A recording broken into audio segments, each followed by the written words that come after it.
It's a brand new week, and we are very delighted to be starting the week off with you here on Breakfast Central. Thank you for joining us. We hope that you enjoyed the weekend with Breakfast Extra. We pick up and follow up with some of the stories, bringing you updates on the by-elections, as well as other stories that we've been tracking over the course of the weekend. I am Olive MOD.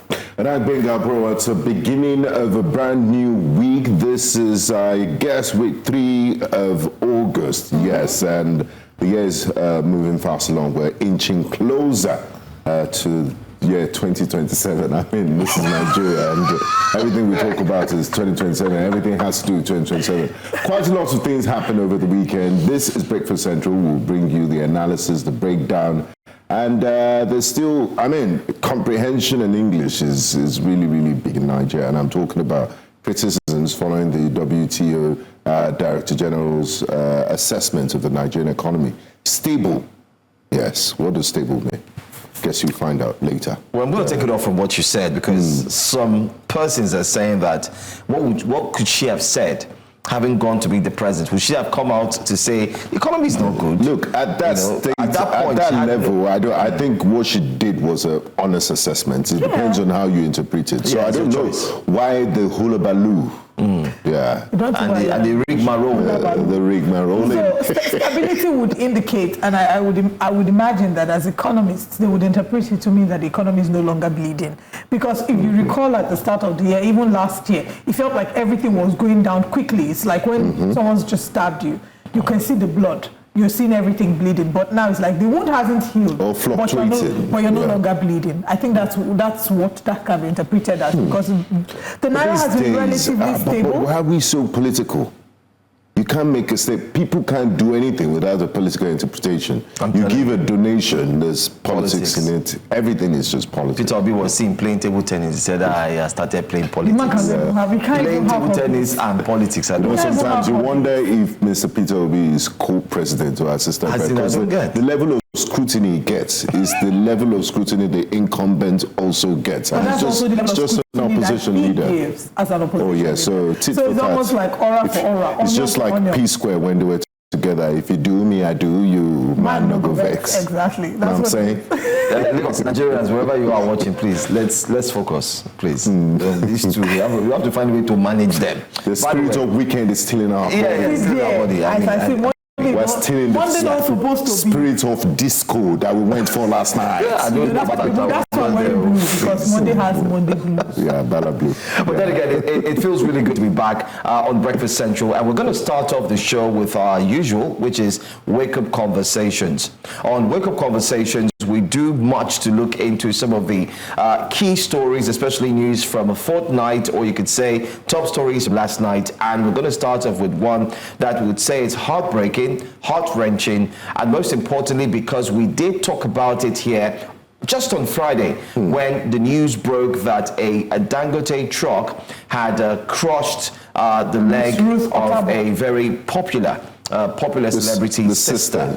And she took to the social media and kept complaining. Right before Dangote, they put out a press release, a press statement, which we also felt here on Breakfast Central that didn't look too it was lacking in empathy. It was looking kind of like inhumane. Look at this. And yes, that's what you see. And she said it's not Miss Ruth Otabo. And the update to this story would be that Fina, the last tweet that I saw on her social media was her saying that apparently, as much as she's cried about the condition of her sister, she thinks that it's not reflective of the actual position, that it's worse than she actually thought it was. But she says she and Dangote, their family and Dangote are in talks, and that they hope for some sort of a resolution. Right. It's sad. But this is just from last week. I recall last week, we also mentioned here that if care is not taken, we would have a 5-day challenge, not a challenge like, well, let's just do it for the benefit of, the Gen Z. Advocacy. But it's 5-day advocacy where we would be advocating from Monday to Friday, calling on Dangote to actually have a strong grip and hold on its drivers. But it seems like the world listened to what we said. And before we could even start acting on it this morning, over the weekend, we had another sad story that involved Dangote truck killing about 3 persons in quotes allegedly. But we do have the footage. We're going to show it to you. This happened in Auchi just over the weekend, in other words, a few hours ago, even before we started our advocacy, which we had planned to do on Friday, today on Monday. Take a look.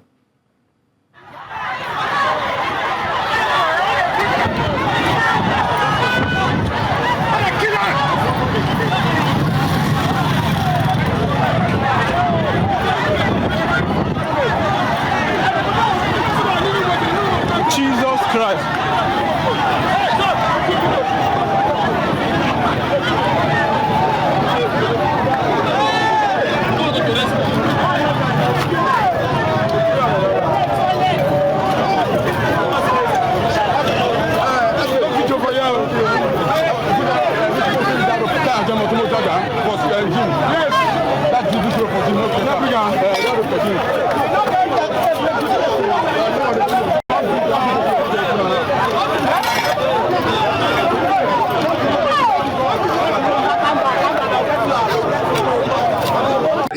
It's an avoidable death. These deaths are very avoidable.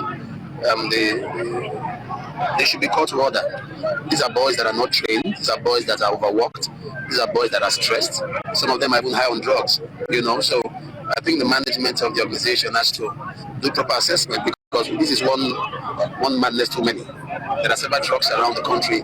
When it comes to a pattern that a particular organization, the truck keeps claiming the life of Nigerians, and it becomes a thing to worry about. I mean, this is just a mess. These are deaths that are very avoidable. When they put themselves together, it's a mess. It's a mess.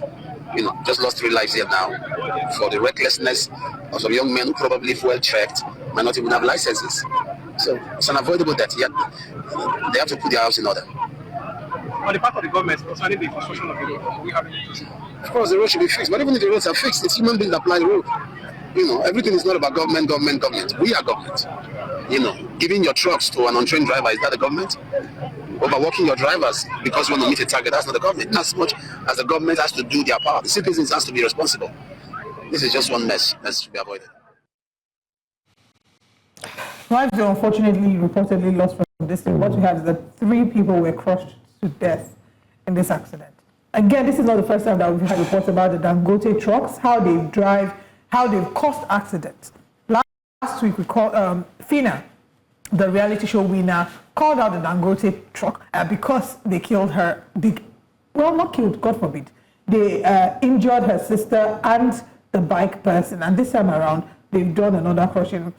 Now, that was Apostle Suleiman you saw in the video, but he didn't stop there. He went on X and he put out a tweet condemning, I don't know if our producers have the tweet as well, to please show it up, where he was saying, he literally directly tagged Dangote in the tweets. And in the tweet, he said, at Aliko Dangote, you are not the only rich man on earth. Your recklessness in managing your business has caused harm to families and made many parents childless. Your truck just killed 3 persons a few minutes ago in Auchi. You give trucks to little boys who are high on drugs and untrained. This won't go unchallenged. And then if you look through that, through the responses, people detailing accounts of eyewitness reports they have seen of the Dangote truck drivers who drive recklessly. A number of them don't understand. They don't have drive. In fact, to go back to the one of Miss Ruth Otabo, it was alleged that the driver didn't even have a driver's license. So a number of them just know how to move a vehicle. They don't understand traffic signs. So I think this has reached a critical level, like Apostle Suleiman said. I mean, everything is not government, and if we're not going to self-regulate, then the government needs to step in at this point and do an overview and assessment of Dangote trucks and the capabilities of its truck drivers, if they're fit to ply Nigerian roads, because from the reactions we've seen on social media and past news events, it's always the Dangote trucks in the spotlight. Some might argue that just based on the numbers, the sheer number of trucks, there's every possibility that, okay, when an accident happens, it could have to do with the Dangote truck. So we need the government to do a thorough investigation and ensure that lives of Nigerians are not jeopardized and put at risk because Dangote is moving haulage from one part of the country to another. It's time for them to step in and be responsible. And the Dangote group also needs to come out.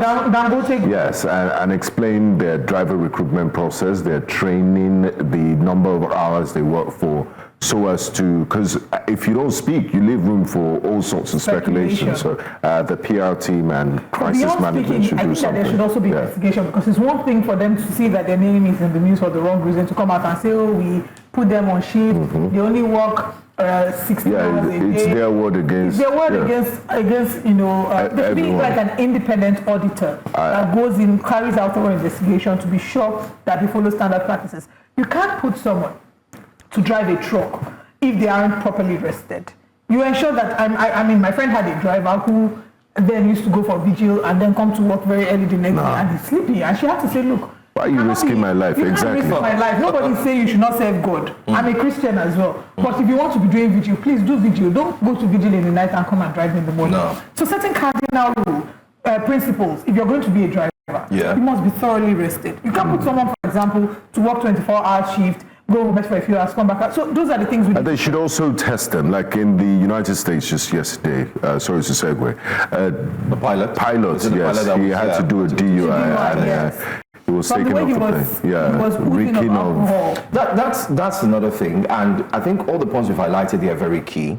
But like I said, and what we said when we started this entire conversation, it's shocking that it looks quite prophetic that just Friday we're talking about carrying out the advocacy starting and less than 48 hours and later. less than 48 hours, as if it's so prophetic. it shows the level of frequency this thing Yes, I think it's more of something that happens all the time. And there's some that even go unreported. Exactly. The reason why it became an issue last week is because it affected someone prominent. Because Ruth is a sister to an influential figure, a social media sensation and a reality star. So of course she came on social media to use the platform that she has to raise awareness. So it's happened more frequently than we know. And it needs to be checked, it needs to be investigated. And if currently they have systems that do not ensure that their drivers are thoroughly trained, checked, a number of these people use alcohol. We've seen it even in police officers that have used alcohol to stay awake. I don't understand the logic. I still don't get the fact that one thing we also need to take note of is the fact that Dangote has done fantastically well, especially looking at the fact that he's a great contributor to Nigeria's GDP and the economy as well, in terms of employment, in terms of economy and so on, GDP as we mentioned. But we think this would be a sour taste to the mouth if this aspect of his business is not attended to. And I think he needs to really look internally, even though he has stepped away, like we recently saw, and he's handed over, has a new chairman and and so on and so forth, new appointees, because he needs to focus on other businesses. But then again, I think it's high time he calls for an internal review. Let's look at how, Benga, you've mentioned the processes of employing the drivers. What do we need to do? Just yesterday, we witnessed a huge number of his trucks applying the Lekki route, so they're in the CNG trucks. Okay. I think good enough. I was with my family, and they were counting. We saw about almost 60 on the road, Lekki Expressway, 60 of them, passing. So many of them. And they've said that's a game changer. But we'll get to that later. Exactly. And Ipman has indeed, ticked the boxes with them and said, okay, fine, you're good to go. There was supposed to be 4,000, but we heard due to the Chinese, Nigeria moving into, he had only 450 coming to the country. But that's huge. Now, who will drive these 450 trucks? Bearing in mind that you have a challenge with the other trucks that has continued to put the lives of people in disarray, therefore leading to the death and so on of so many of them. However, many have said that it is not really the fuel tankers, it's the one that carries cement that usually has these accidents. Okay. Whichever. Regardless, they are articulated vehicles. Exactly. These vehicles are weapons on their own. They are long vehicles, and any wrong move can lead to a very serious accident. So you need a level of expertise for the drivers. And do they even have a driver's school? That's another thing to highlight, and it would be nice for the Dangote Group to also tell us, because we remember the last time they had a recruitment exercise, a number of drivers, we saw, it became conversation, we saw graduates, even people with PhDs applying. So it would be nice to get an update on that. So while we hold the Dangote Group responsible, I think it's also important that we hold the government responsible, because you can have the best of drivers, the smartest and sharpest drivers. If they're driving on roads with potholes that have no traffic light, chances are that there could be possibilities of accidents. You're right. Our roads are not the best roads, if we're being honest. Potholes on the roads that need to be fixed, these are areas that should be looked into, right? If we're having potholes on our roads, and a number of the roads don't have proper lighting. I think that this is something that is a cause for concern. I mean, look at that. Lives of people are at risk. Also, I want to use this as a medium to do a proper appeal. If you ply the Lekki-Ekpe Expressway very often, there's a particular spot on Lekki-Ekpe Expressway that it has a lot of traffic flowing. I am talking about the Freedom Way traffic lights. It's important to please announce to the Ministry of Works, Ministry of Transport, to LASMA, all the relevant authorities, that the traffic light at Freedom Way has not been working for, by my count, 3 weeks now, and nothing is being done about it. Are there LASMA officials there? In the mornings, there are no LASMA officials. Sometimes there are, sometimes there aren't. Sometimes it's like fight for survival. Everybody's trying to look for when there's a freeway to put their head in. That is an accident waiting to happen, a terrible accident waiting to happen. And I hope that that's looked into. But still looking at the Dangote truck story, Nigerians have been reacting to this. Let's go on X and take some of their reactions.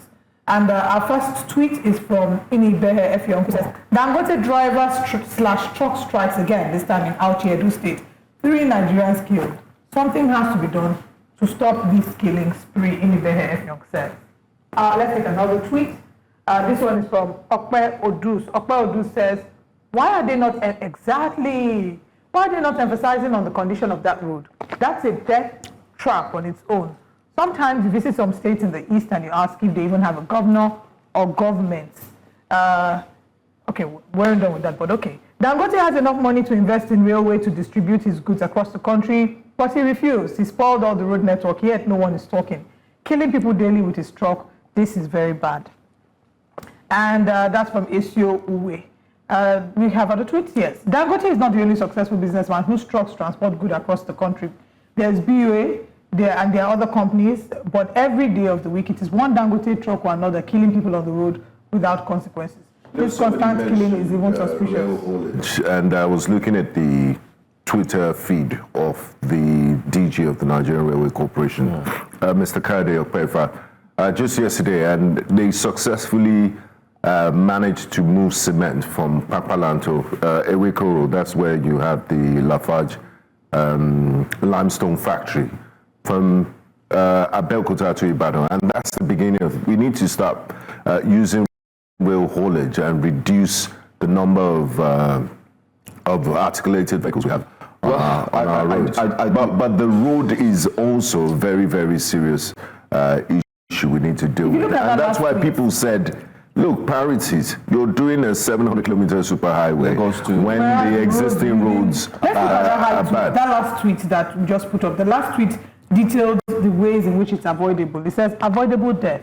Avoidable is the word. There are a list of avoidable deaths that common Nigerians face daily. Poorly secured containers on trucks falling onto cars and buses crushing passengers. Very avoidable. Let's pause there. A number of us when driving in Lagos, you see these trucks and they have loads on them. All you're thinking is, I need to quickly overtake this person. Or I stay behind them. I stay way behind. So that this thing doesn't fall on me, because the slightest pothole you get into, that whole container will fall on you. We'll have a Second one, issue. Exactly, 1001 ways to die. Head-on collisions due to narrow pothole-ridden roads without proper lane markings or dividers. Very avoidable. In 2025, we don't have lane markings. In 2025. In 2025, trucks overloaded and poorly maintained, losing brakes on slopes and running into vehicles or pedestrians. Very avoidable. Drivers swerving to avoid deep potholes leading to rollovers. I face this every morning. Very avoidable. Yeah. Overhead bridge collapsed due to weakening old structures and killed road users. Very avoidable. God bless this. God bless you, It's Thank very you. encompassing. Oh, there are even more. Lack of pedestrian walkways with trucks and cars running into people on the roadside. Very avoidable. Bad commercial buses speeding on bad roads, toppling and killing passengers. Very avoidable. This is Benga's constituency. Public highways where trucks without reflectors at night plow into vehicles. I mean, how do you carry goods worth millions of naira, and then to put a 2,000 naira bulb? It's a problem. It's a problem. And FRSC doesn't see that. LASMA doesn't see that. But with your small car, Yes. they will Road safety doesn't see that. Yeah. Look at this one talking about accidents involving tankers spilling fuel, leading to fires or explosions when locals rushed to scoop fuel. Cars and buses swept away due to drainage, bad drainage and poorly designed roads. Vehicles falling into sinkholes.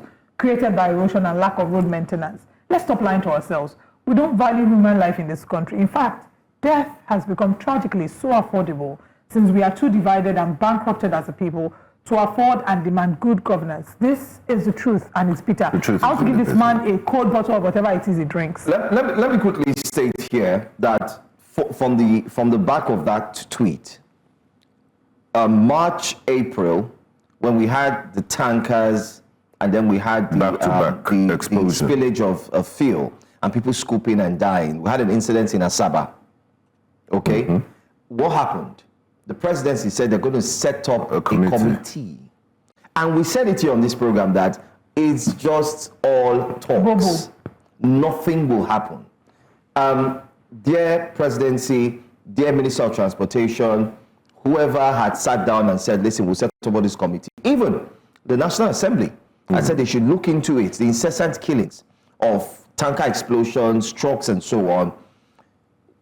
It's been months. Nothing. I also did a which way Nigeria on it. And I think I like what we're doing in Wake Up Conversations, guys. I really like it. I think it's that time we start calling out consistency. Every week you travel a lot, and when you're moving from one place to the other, you hardly hear "Save Johnny Olive." Save Johnny, I know. And this is one of the reasons why you need it. You need those prayers, because going out of your house and returning in one piece in Nigeria is a miracle, and you should be thankful. Because a lot of these things are avoidable. Okay.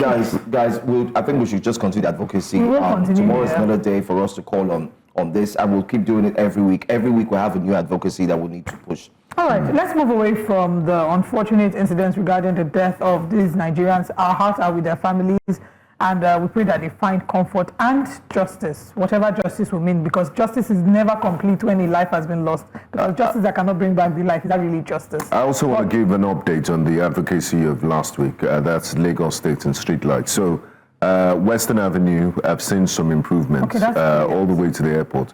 Just some improvement. There's lights, but there are there's stretches where those light bulbs are missing. And then Wales, Alausa, I just drove in front of the governor's office yesterday. That is the center of power for Lagos State. The governor's office is dark just before the fire station. That's so really they need to do something about it. Okay, let's now move on to a story that is over a week old. We've been following it up from Kwan 1 to Kwan 2. It's the story of Comfort Emerson and Ibom Air. You recall the whole journey, no need to go over it. If you have missed it, you can check our previous conversations here on Wake Up Conversations. But now let's bring you the latest update. Comfort Emerson has talked about her own side of the divide, and she was in prison for a while. She was in Kirikiri, and when she came back from Kirikiri prison, she shared her own side of the story, and let's take a look at the video. Okay. All right. I mean, just to also quickly give you a brief, if you see here, this is the air hostess that she had an issue with.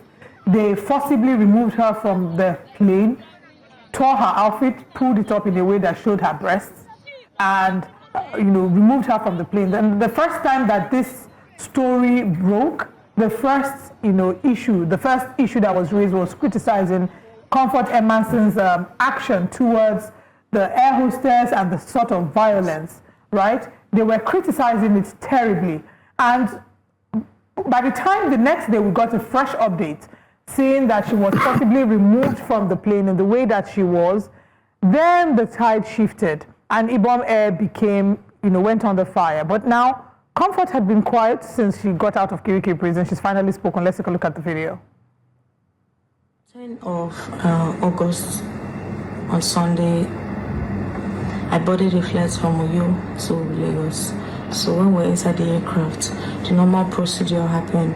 The lady, Juliana, was telling everybody from the front, like from the front seats, coming to the back because I was at the back. So she came to me, she said she came to me, so when she was coming forward, so she came and I was struggling to put my phone, I was putting my phone on flight mode. So she said no, that I have to put it off. So I told her that one of my phones, because I was with two phones, one of my phones is for a fault, the phone is bad. the power button is bad precisely. So I showed her that the power button is bad. So she said I can pull off my phone without the power button. I said okay.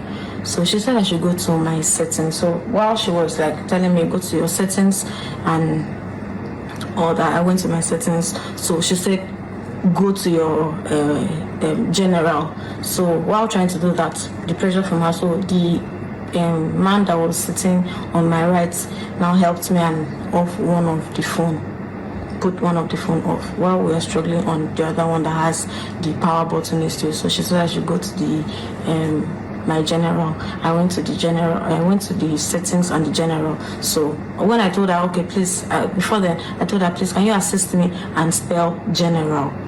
She said she cannot touch my phone. She can never touch my phone. Children of nowadays. So I now turned to the guy that helped me to off one of my phone. I told him, please, can you assist me and spell general?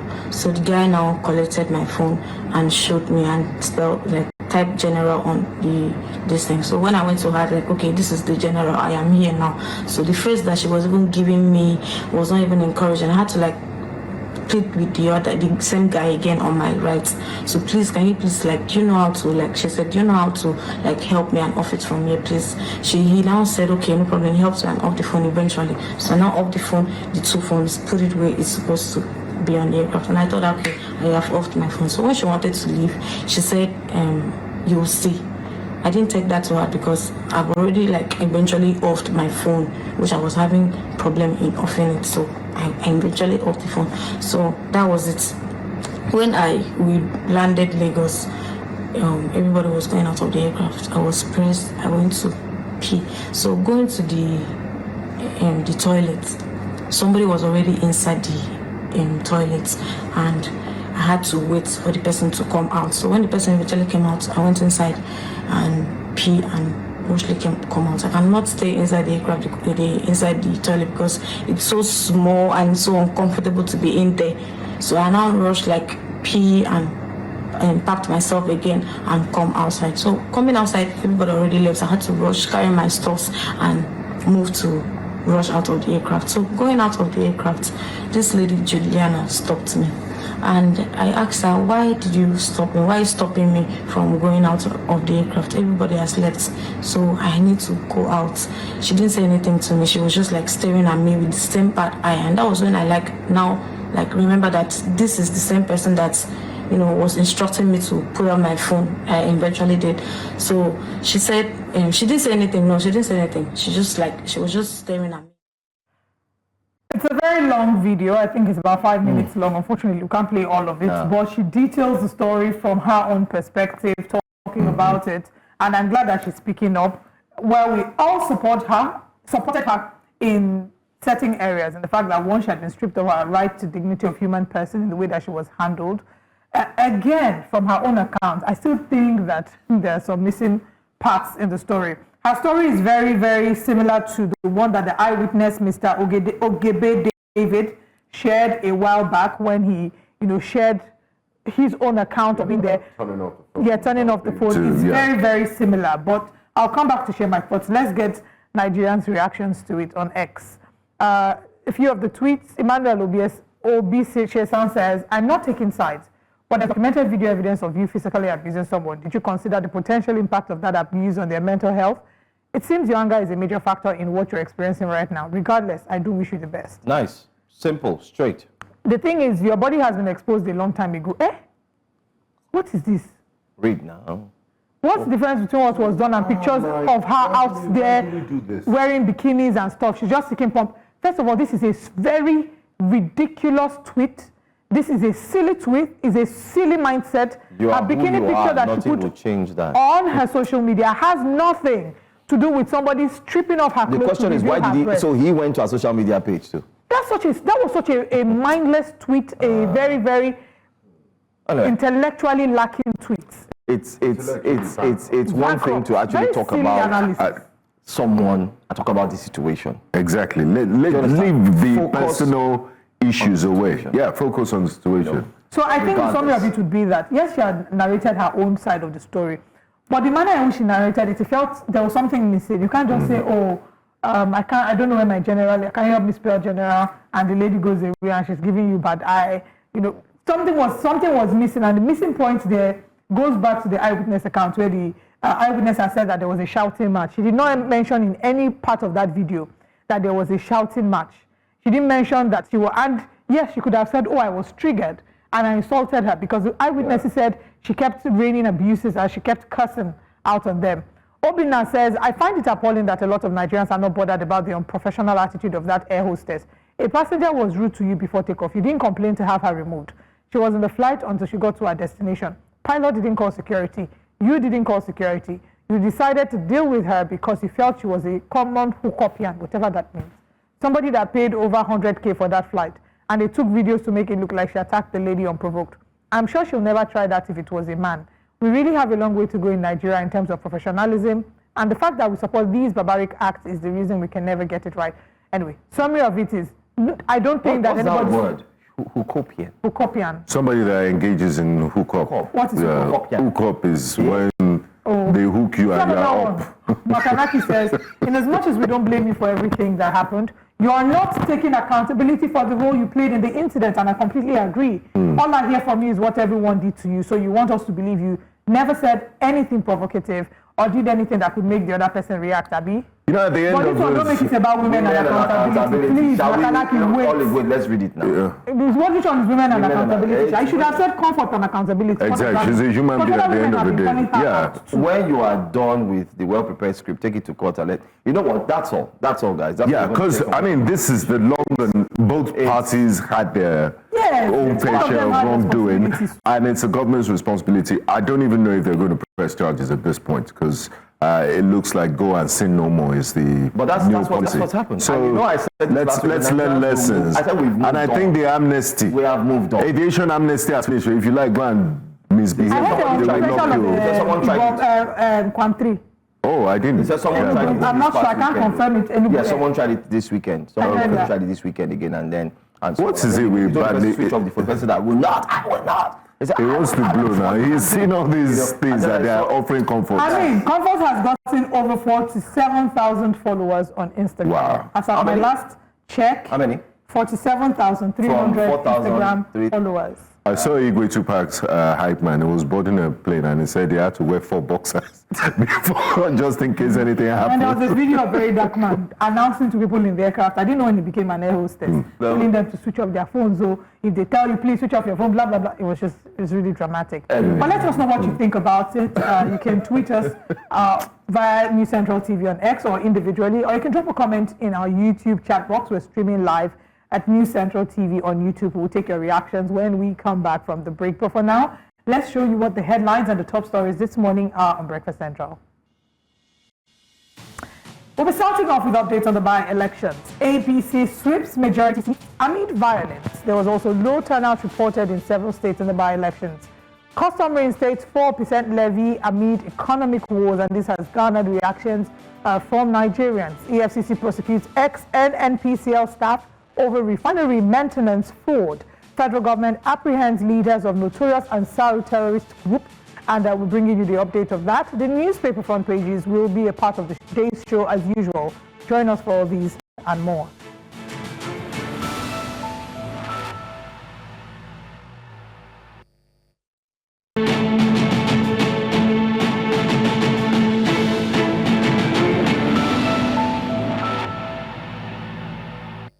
What was meant to be a democratic exercise turned into a theater of voter intimidation and vote buying, with ballot boxes snatched, thugs arrested, and millions of naira allegedly exchanged for votes at the just concluded by-elections held across 16 constituencies in 12 states in Nigeria.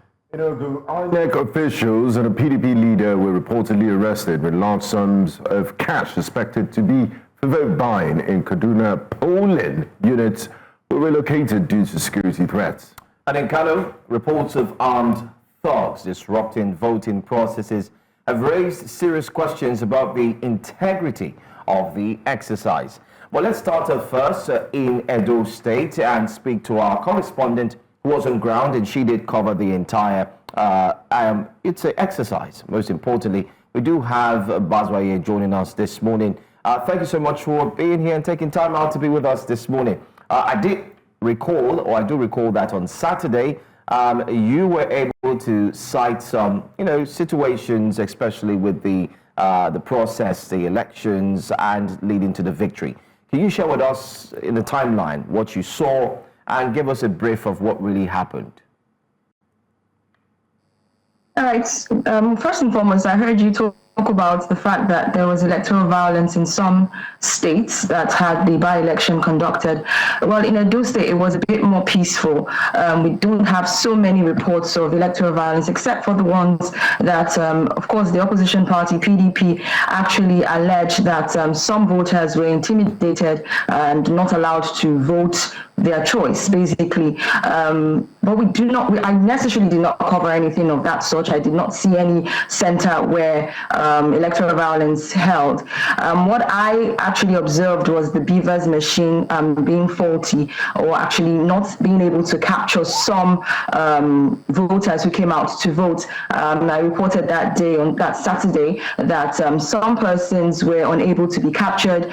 The Beavers machines could not recognize them. Some had internet issues, connectivity problems. Even the biometrics aspect of it was also a bit shaky at some point.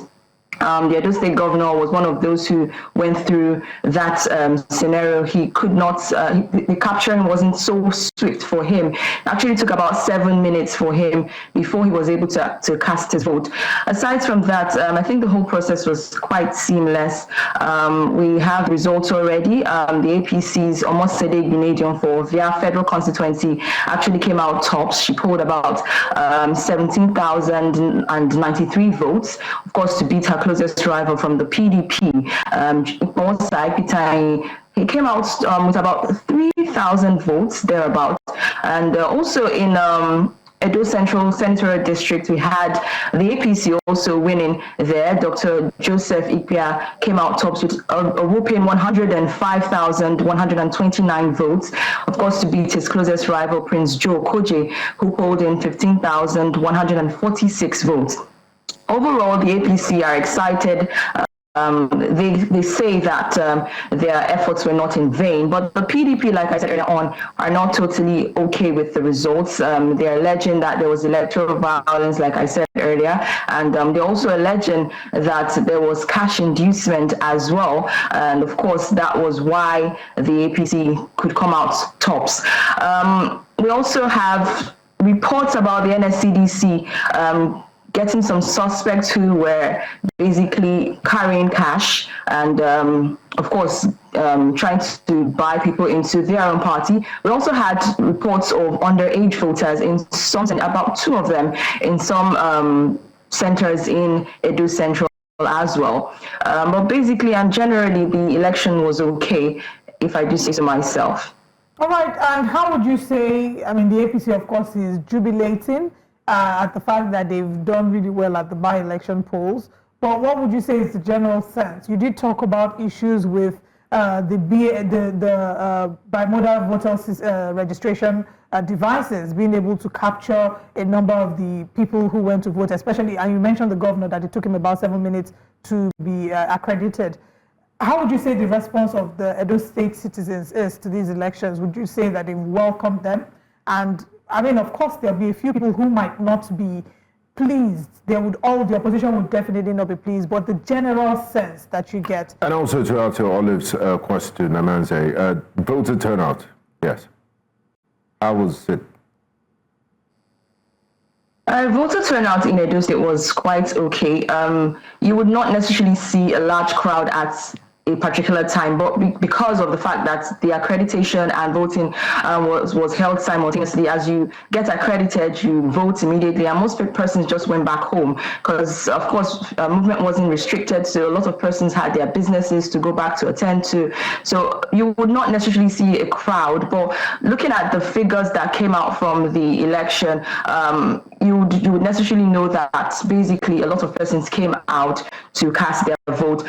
Talking about residents' reactions, I spoke to some persons in Igobazua, that's in Ovia Federal Constituency, and a lot of them, some persons say they don't really care who wins, whether it's the APC, whether it's the PDP, whether it's the Labour Party, and the ADC as well, their own focus is that whoever wins, whoever takes on that seat, whoever takes on that position, should actually attract investors to the area, attract development generally to the area, and of course give them the dividends of democracy. Most of them are calling for the roads, especially in Edo Central, because the roads in Edo Central are really terrible. The governor of Edo State is trying his best to see how he can do that, but of course, we know that the lawmakers also have a role to play in attracting such revamp in that area.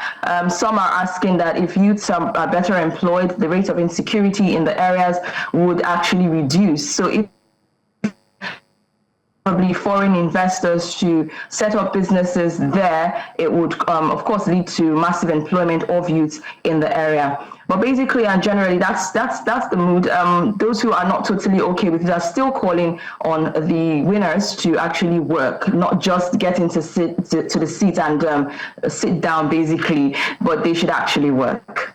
All right, just to mention, talking about violence, I'm seeing reports on alleged reports on the attack on Destiny Enabulele, former Ovia Southwest chairman. I don't know if you have details on that. All right, so for that aspect, like I said, most of the reports of violence are coming from the opposition party. A lot of them are coming out to say that their members were not able to vote. Some were arrested. I heard a situation where 2 major party members of the PDP were arrested just that morning of the election. But of course, there were security personnel all spread across all centers, all units in Edo Central, Senatorial District, and of course, Ovia Federal Constituency. So yes, that allegation that you just ruled out is quite true, but I do not know necessarily to what extent. Probably I would be able to get that much later. All right. Let me also quickly ask, underage voting, can you shed more light on that? Did that happen in Edo State, and what was the turnout like? All right, so I mentioned earlier that there were 2 persons who were arrested, suspected by the NSCDC, who actually made that arrest in I think in Eastern Central to be precise. That was where that happened. I wasn't at that location at that point, so I cannot necessarily give you the full details, but I'll be speaking to the NSCDC today, and definitely we'll get that much later, probably on the news by 12. All right, thank you very much for joining us this morning and bringing us updates regarding the elections in Edo State. I think the one thing we can agree on is generally there was some sense of voter apathy at the elections, and the major criticism leveled against it will be the failure of the beavers to aid proper accreditation or speedy accreditation. But we'll continue to follow the exercise. PDP has vehemently rejected this, stating that democracy is under siege. So we don't know what the next steps will be, if they're going to court, and if they are, we're sure to connect with you to give us more updates. Thank you for joining us this morning. Thank you for having me. All right, quite the updates there. It would seem that, I'd seen online that there were people who had sold like 5,000, 10,000 naira, who had sold their votes for 5,000, 10,000. Those things. The long and short of this is, technically, INEC has its work cut out for it. Yeah. And we still have a long way to go before 2027, and hopefully there's room for improvement. Anyway, let's join the Regional General Secretary, West African Civil Society Forum, and at one point, one of the conveners of the Nigerian Civil Society Situation Room, Mr. James Ogochukwu, also joins us this morning to look at the just concluded exercise. Thank you so much for being here. 16 seats, 12 states, and of course the APC picking up 12. While allowing the rest to be, left over, as many have said, to other political parties, therefore calling it a political siege. What can you say about the just concluded elections, the by-elections? So what's your take?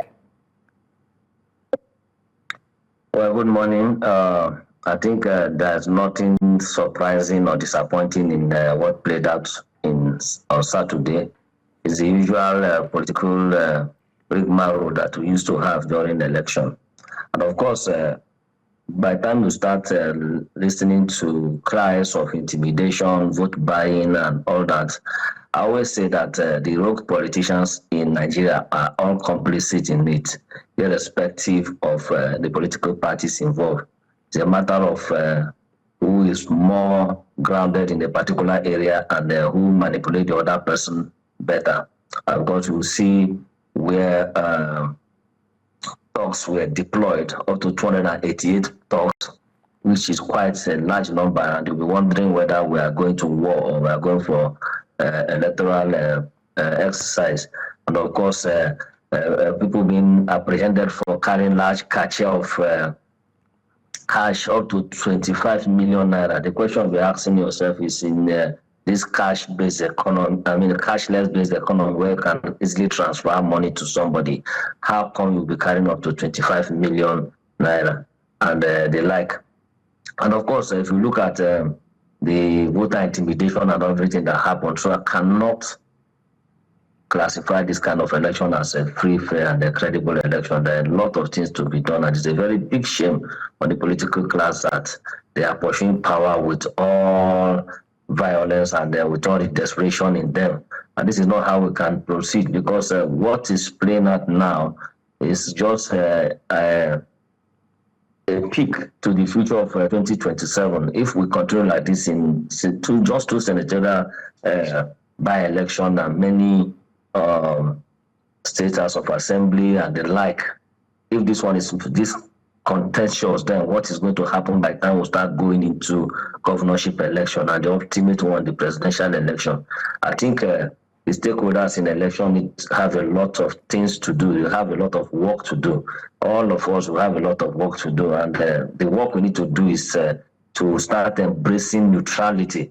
Because by the time we start aligning with the vested interest and, of course, disrupting the process to, please some vested interest, then you cannot have the kind of democracy we desire.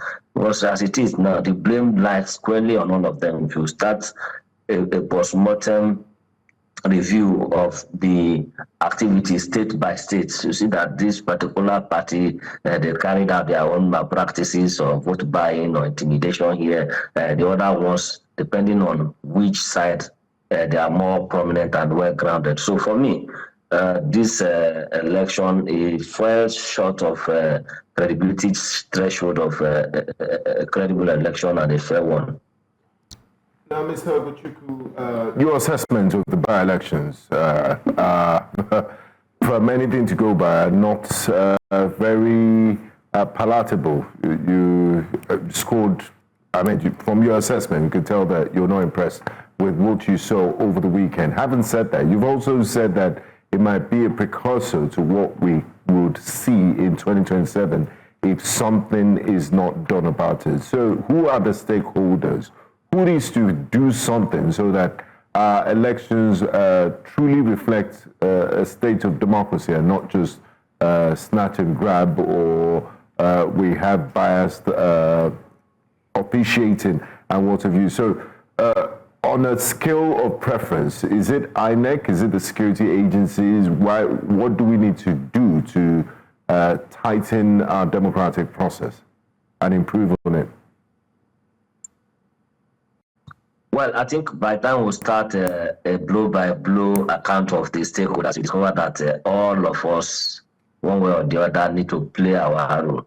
Now, let me start from the media. We discover that during the election, there are a lot of sensationalism when it comes to reportage. That is why during the election, I choose the source I pick information from. So there are a lot of social media influencers, there are a lot of bloggers, there are a lot of upcoming media houses that don't verify information very well. They just go to social media and pick a sensational news and they start spreading it. So misinformation and disinformation plays a very critical role in any election, and it can actually cause a lot of chaos if not well handled. Now, we talk of security agencies. We've seen a situation where we have a roadblock by the military. We have a police patrol unit. We have police manning polling unit, and you see thugs will still penetrate the polling unit carry ballot boxes and destroy everything. The question we're asking is, how did these people manage to scale through all these security roadblocks and all that? So now in Kano now, they say that they arrested about 288 thugs and everything. The question is not about arrest. What is the aftermath of the arrest in line with Section 121 of the Electoral Act? What is the punishment they are going to met to them? That is where the role of the judiciary comes to play again. I'm talking about stakeholder. What is the role of the judiciary in ensuring that this kind of thing doesn't happen? And what do we have after arresting this guy with all these clubs and machetes and guns and all that? At the end of the day, one order will come from above and all these guys will be released. So tell me why they will not be more emboldened to even look for more sophisticated one to perpetrate the violence that they are good at. Then let's talk about the INEC officials when they deploy to the field. We've seen a situation where these guys, they connive and they collude with rogue politicians, like the case we had in Ogun State, where they were giving money and the party chairman of the particular political party denied that they don't know anything about it. So by the time you have an electoral umpire or electoral umpire staff being compromised ab initio before the election starts, then there's no hope for us in having a free, fair, and credible election. Then, so the blame goes on, and at the end of the day, the ultimate blame goes to the INEC, the box top on the table of INEC, and everybody will be blaming INEC for not performing well and or doing this or doing that.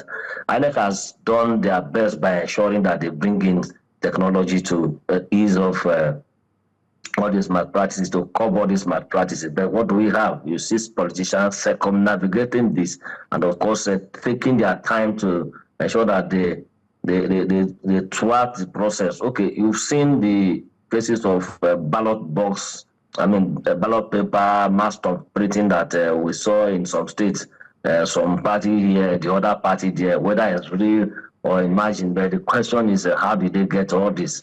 So at the end of the day, you see that we end up blaming INEC for this. So everybody has their role to play. INEC need to know the kind of ad hoc staff they recruit during election exercise. The security agencies need to punish their security operatives that have found complicit in thwarting the success of an election. And of course, the political parties, no matter how highly placed the people involved in the electoral malpractices are, they should be punished in line with the Electoral Act. And the judiciary needs to play their own role too. The judiciary keep on being complicit in freeing electoral criminals, then we have no hope. We have no hope at all. All right. I mean, you've laid down what needs to be done to ensure that we're adequately prepared for 2027. The question is, do we have enough time between now and 2027? As it will seem that all the conversations that we have almost feel like at the end of this year, by December 31st, when we're saying Happy New Year, it's 2027. Like there's no 2026. But we'll continue to highlight this. Thank you so much for joining us this morning on The Conversation. Thank you. Thank you so much. Thank you. All right, let's now bring you what's coming up next on Breakfast Central. Coming up next, custom reinstates 4% levy and economic woes, amid economic woes, and of course Nigerian businesses are groaning under the weight of this.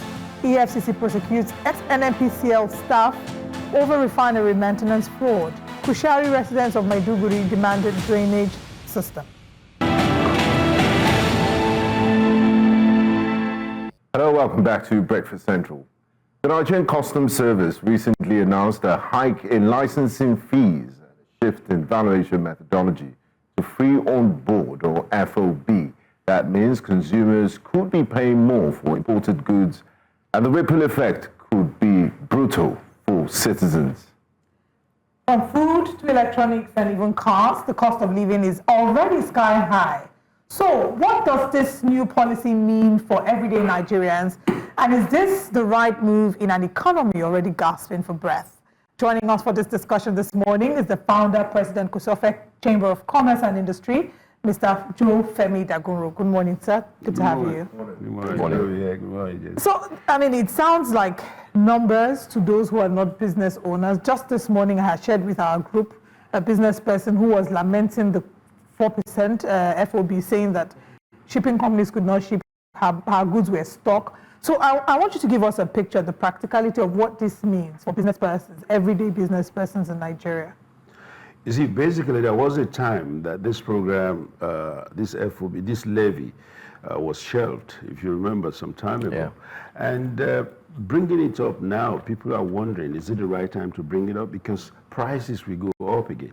You know, recently we are thinking that, okay, with the inflation not rising as before, the inflation is coming, inflation is, going down, and people thought, okay, this would be a good thing for the economy.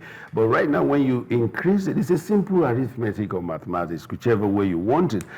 Add 4% to whatever you're having in prices. You see, the price will rise, whether it's in naira of 1,000 or in hundreds of thousands. So the people will now have to pay more, and the more they pay, the more it affects their pockets. And when people cannot afford to, maintain their livelihood again, then they come back to where we are coming from, and the inflation will surely rise again. So, and now we are cautiously optimistic about these statistics coming out about inflation, about all these things we're talking about. But I think it is not the right time for us now to increase any levy, because we're just coming out of so many things. And, the government might have good intention to do a lot of all these things, but you can't achieve all at the same time. So I would rather think, even if you want to increase, let it be in phases, let it be at a time whereby people, Christmas is quite around the corner if you look at it, September before now, and then prices will rise, and children are going back to school, and people will have to pay more. So there's a lot. I think, and I would have hoped that this is not the right time to increase this levy. Okay. I think another concern that we had was the manner in which this increase will be carried out or will be implemented. So part of the reason, and I'm going to ask if this is any defense, you say it's not the right time, but is it any defense to say that, this is done because a number of importers, business people have found a way to cheat the system because they declare prices that are not the actual cost? So I want to find out, is there a way that this 4% will be calculated? I've heard that regardless of what you declare, that the customs will be the one to determine what the actual cost of the good is, and then implements their own 4% on top. That assumed costs that they have come to the conclusion. So is that correct? Is that position correct? And is it any defense that they're doing this to be able to cut short those who have tried to manipulate the system for their own benefit? Well, even before now, this is something that has always been. And I wonder what mechanism that has been put in place. So if the customs have to find out what price a particular product is, I don't know whether they have the price list of all the products coming in from wherever, and they have to determine that. The transparency is what we need. We need transparency. How do we justify what price an importer is bringing his good from there? This is just FOB. By the time, people now realize that they have to pay more. Definitely there might be some arrangements here and there, to beat the customs. But then there must be transparency in this thing. If there's transparency and people, you say you want to use the money generated to do a lot of things. We've been hearing a lot of that. Don't forget, the government at some point gave a kind of waiver to sort of products. If you are saying there are some products that have to be, maybe luxurious products, luxury products, and then people will understand, but not the things that will affect the daily life of our people. And that's what people are complaining about. And people will look at it and look, this government is not listening to them, because at one point you said, okay, they can bring these products in, rice and a couple of that, and I don't know whether that is in, but a waiver was given. What about those who are manufacturing? Those who are manufacturing, we have to bring raw materials, they have to bring spare parts to repair the machineries, and these are the things that will go back into the cost of manufacturing, and then it will be transferred onto the consumers as well. So if there's transparency from the manufacturer down to a Papa port or whichever any of these ports we are talking about, then I think it won't be a problem at all. Now, the vehicle dealers, freight forwarders, they're reporting total clearing costs have jumped from 30 to 40% of the car value. What are you seeing in the Lagos markets, Tokumbo segment, especially on how much that spike is the 4% FOB levy on them? Who will bear the brunt of this? And is it also, I mean, do the Department of Customs, the Nigerian Customs Service, are they there to just declare record revenue generated in this quarter or that quarter or facilitate trade? Well, basically, see, customs all over the world have to generate revenue. Let's get us straight.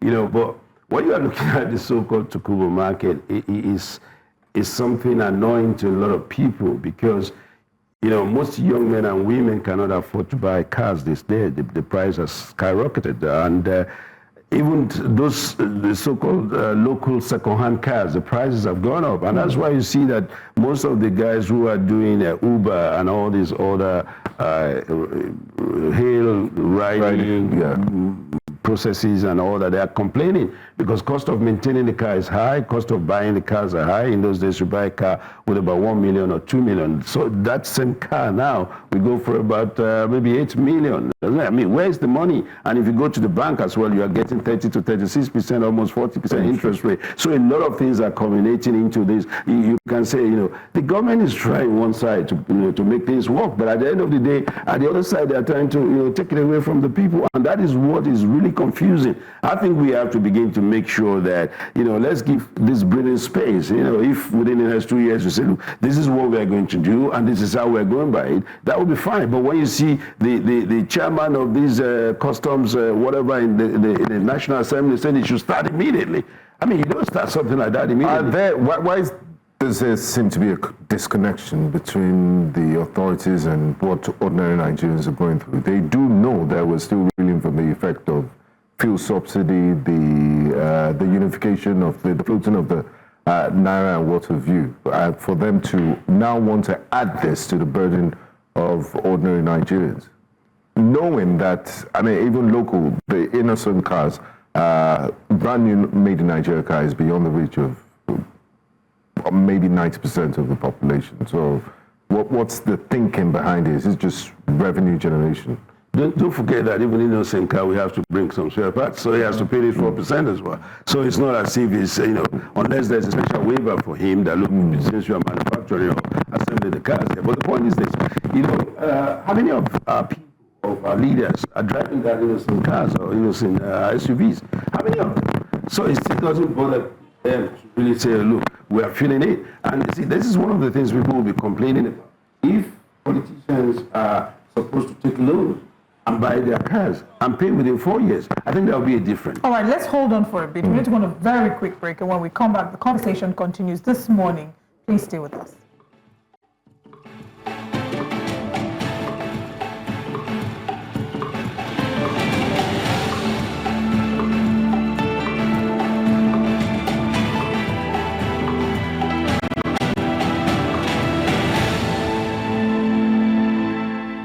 Back, and thanks for staying with us here on Breakfast Central. We're taking a look at the 4% FOB, which is driving a lot of businesses going, you know, wild and wondering how they will be able to indeed maintain their balance in this very stiff economic challenges.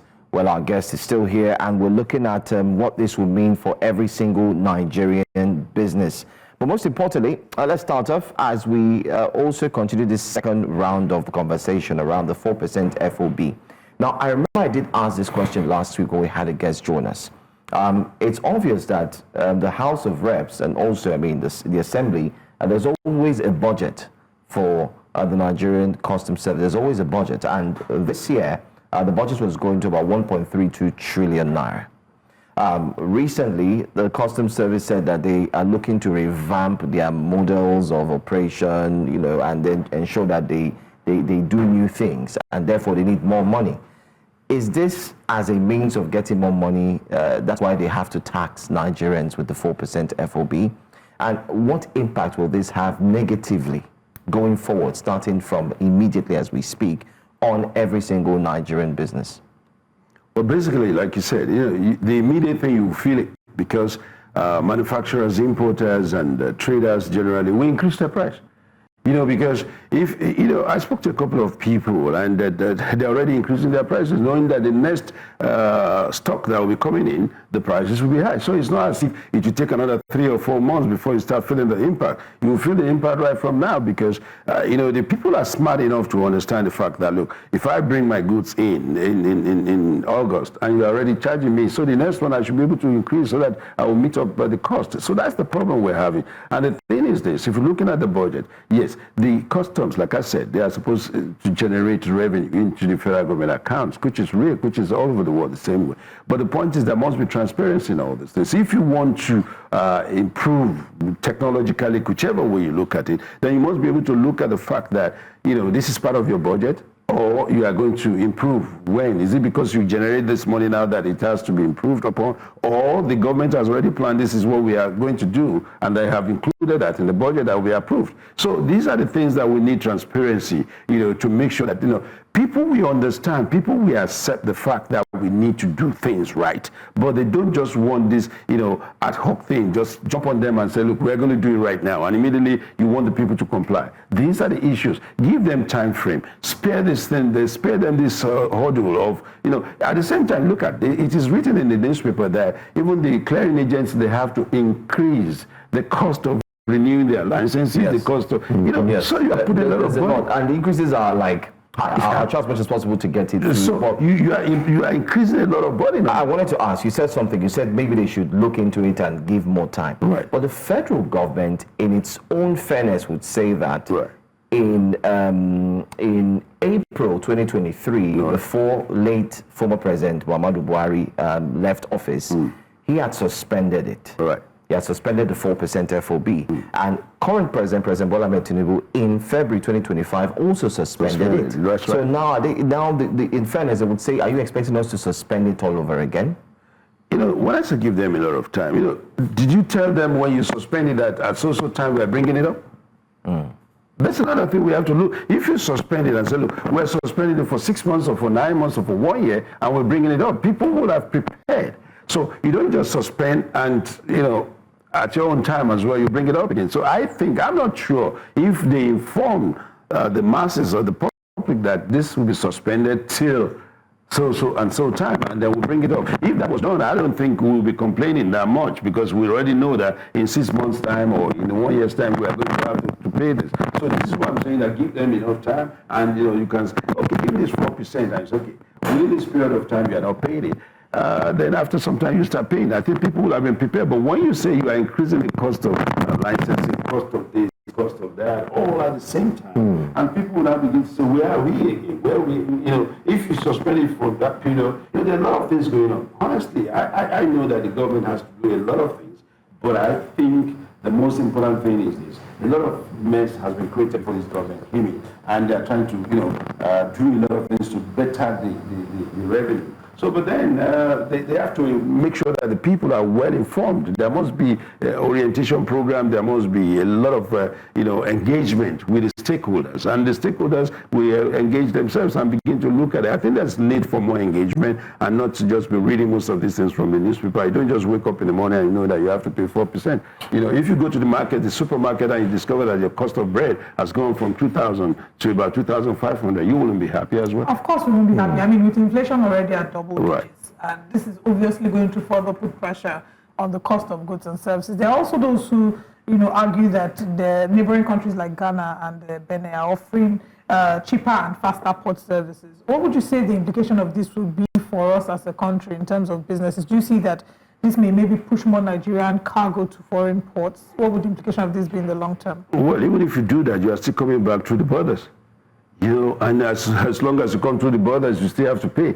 So I think, in effect, it's better we develop our ports and make sure that they're functional. I mean, you have a lot of ports around Nigeria. You have the Warri, Port Harcourt, and Calabar, and then now Ibom. I don't think they've started. But you have to make sure that this thing functions very well. Are they really functioning the way they should? It's only Lagos that everybody directs their goods to. So why don't we make other ports function well, so that there won't be this pressure on Lagos, there won't be this pressure on the roads in Lagos. So a lot of all these things have to be done. But as it seems we are spending damn too much for this little time with Bola Ahmed Tinubu, I must say that, the president has to go through a lot, and I think this is one of the things. There must be transparency, there must be connection between the stakeholder, and people must be informed before, must be engaged. I mean, I don't just think it is right for us to just wake up in the morning. Businesses just have to, feel the pain and then pass the pain on to the consumers. Right.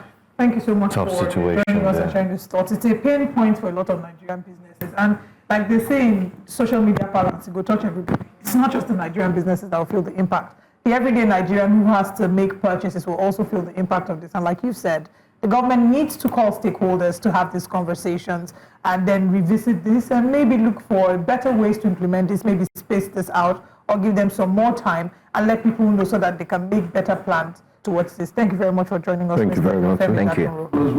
It's great to have you.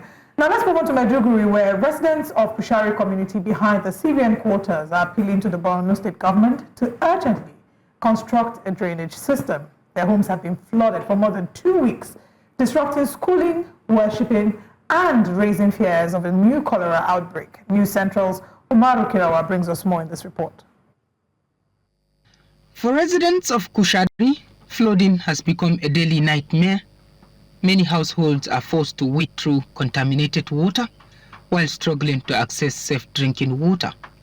Gura njizalla isen pato amarenya anjano zayro kalakaya anjano zay kala sai jiya kusan sa kuntawo kullum jiyaran isha dai anjano zayro kala musa daga Allah ne amma kuma muna rokin gwamnati ta duba da girman ubangiji rahama yanzu an gwana wallahi ba mutane ko daya duk sun wase wani ma sun koma gidan makwabta har musallacin da muna sallar musallacin juma'a na morowa ta shiga ciki.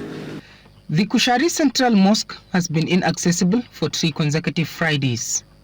Schools in the area have also shut their doors, leaving children at home for 2 weeks. With soccerways and septic tanks exposed, residents fear a possible outbreak of waterborne diseases such as cholera. The executive governor is trying in terms of structures and what have you, but this ward has been neglected. Let me be very, very straight. Let it construct a road here, because this place have a lot of population here. We have population, very, very severe population, and if need be, they may create pooling booths. There is no pooling booth in this area. This is what I have investigated. This place have been neglected because of so many reasons. But please, this government is a government that likes paying attention to the masses. Masses are suffering. Muna neman magudanan ruwa, mu samu yaran mu su zo makaranta, musulman mu su zo masallaci, hatta waɗanda ba musulman ba sun gagara fita ko abin nan guraren ibada su. The community insists that without urgent intervention, their health and livelihoods remain at risk. Governor ya riga kokari ta hanyar Federal High Court nan, ai mana gaggawan drainage wanda zai je linkin da wannan culvert da aka yi sabo. An ba haka ba, ba yanda za mu fita a gida. Governor Babagana Zulum recently announced plans to review Borno's master plan to address urban challenges. We must go back to the drawing board and look at the master plan and ensure that all tributaries, all waterways shall be cleared so as to allow inflow of water to the main canals, main rivers. That's the only way. And then we must impose some certain environmental standards. It's very painful, but I believe we have no option. But residents of Kushari want immediate action. They are calling on both the state and federal government to prioritize a proper drainage network to safeguard lives, restore education, and reopen places of worship. In Maiduguri for News Central, Umaru Kirawa.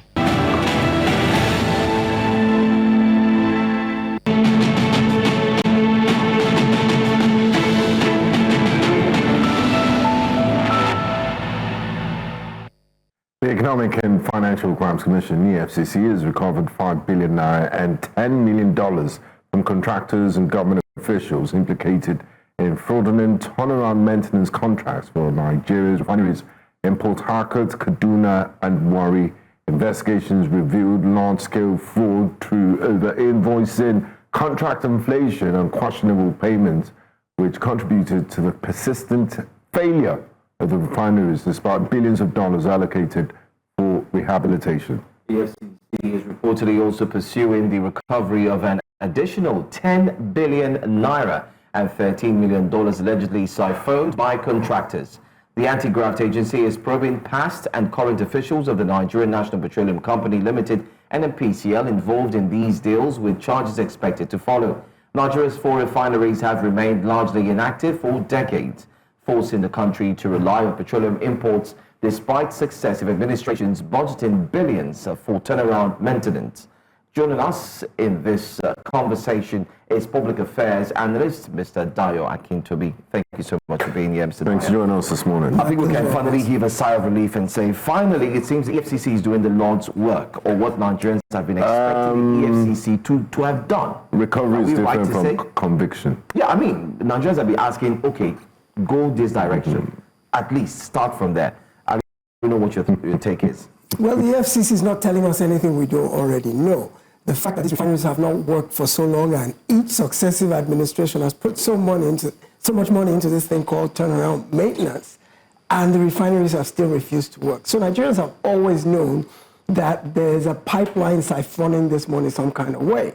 And now that the EFCC is telling us, I think they've not told us enough, because I would rather have seen a situation where when they're bringing these revelations, to come with names, to come with indictments, to come with prosecutions, and to come with convictions and penalties. I don't think it's enough to recover the money, because that doesn't serve as a deterrence to prohibit such practices in the future. The EFCC likes to beat its chest and crow quite a bit that we recovered this sum of money, but the fact that you recovered the money has not made up for depriving the Nigerian people of their commonwealth. Whoever did this, I want the contractors named, I want the NNPCL staff paraded before the television and taken to court publicly. I don't think it's enough. The FCC shouldn't have come with this report yet until it is ready to reveal the names, prosecute the perpetrators, and see them publicly punished and sanctioned. It's not enough restitution.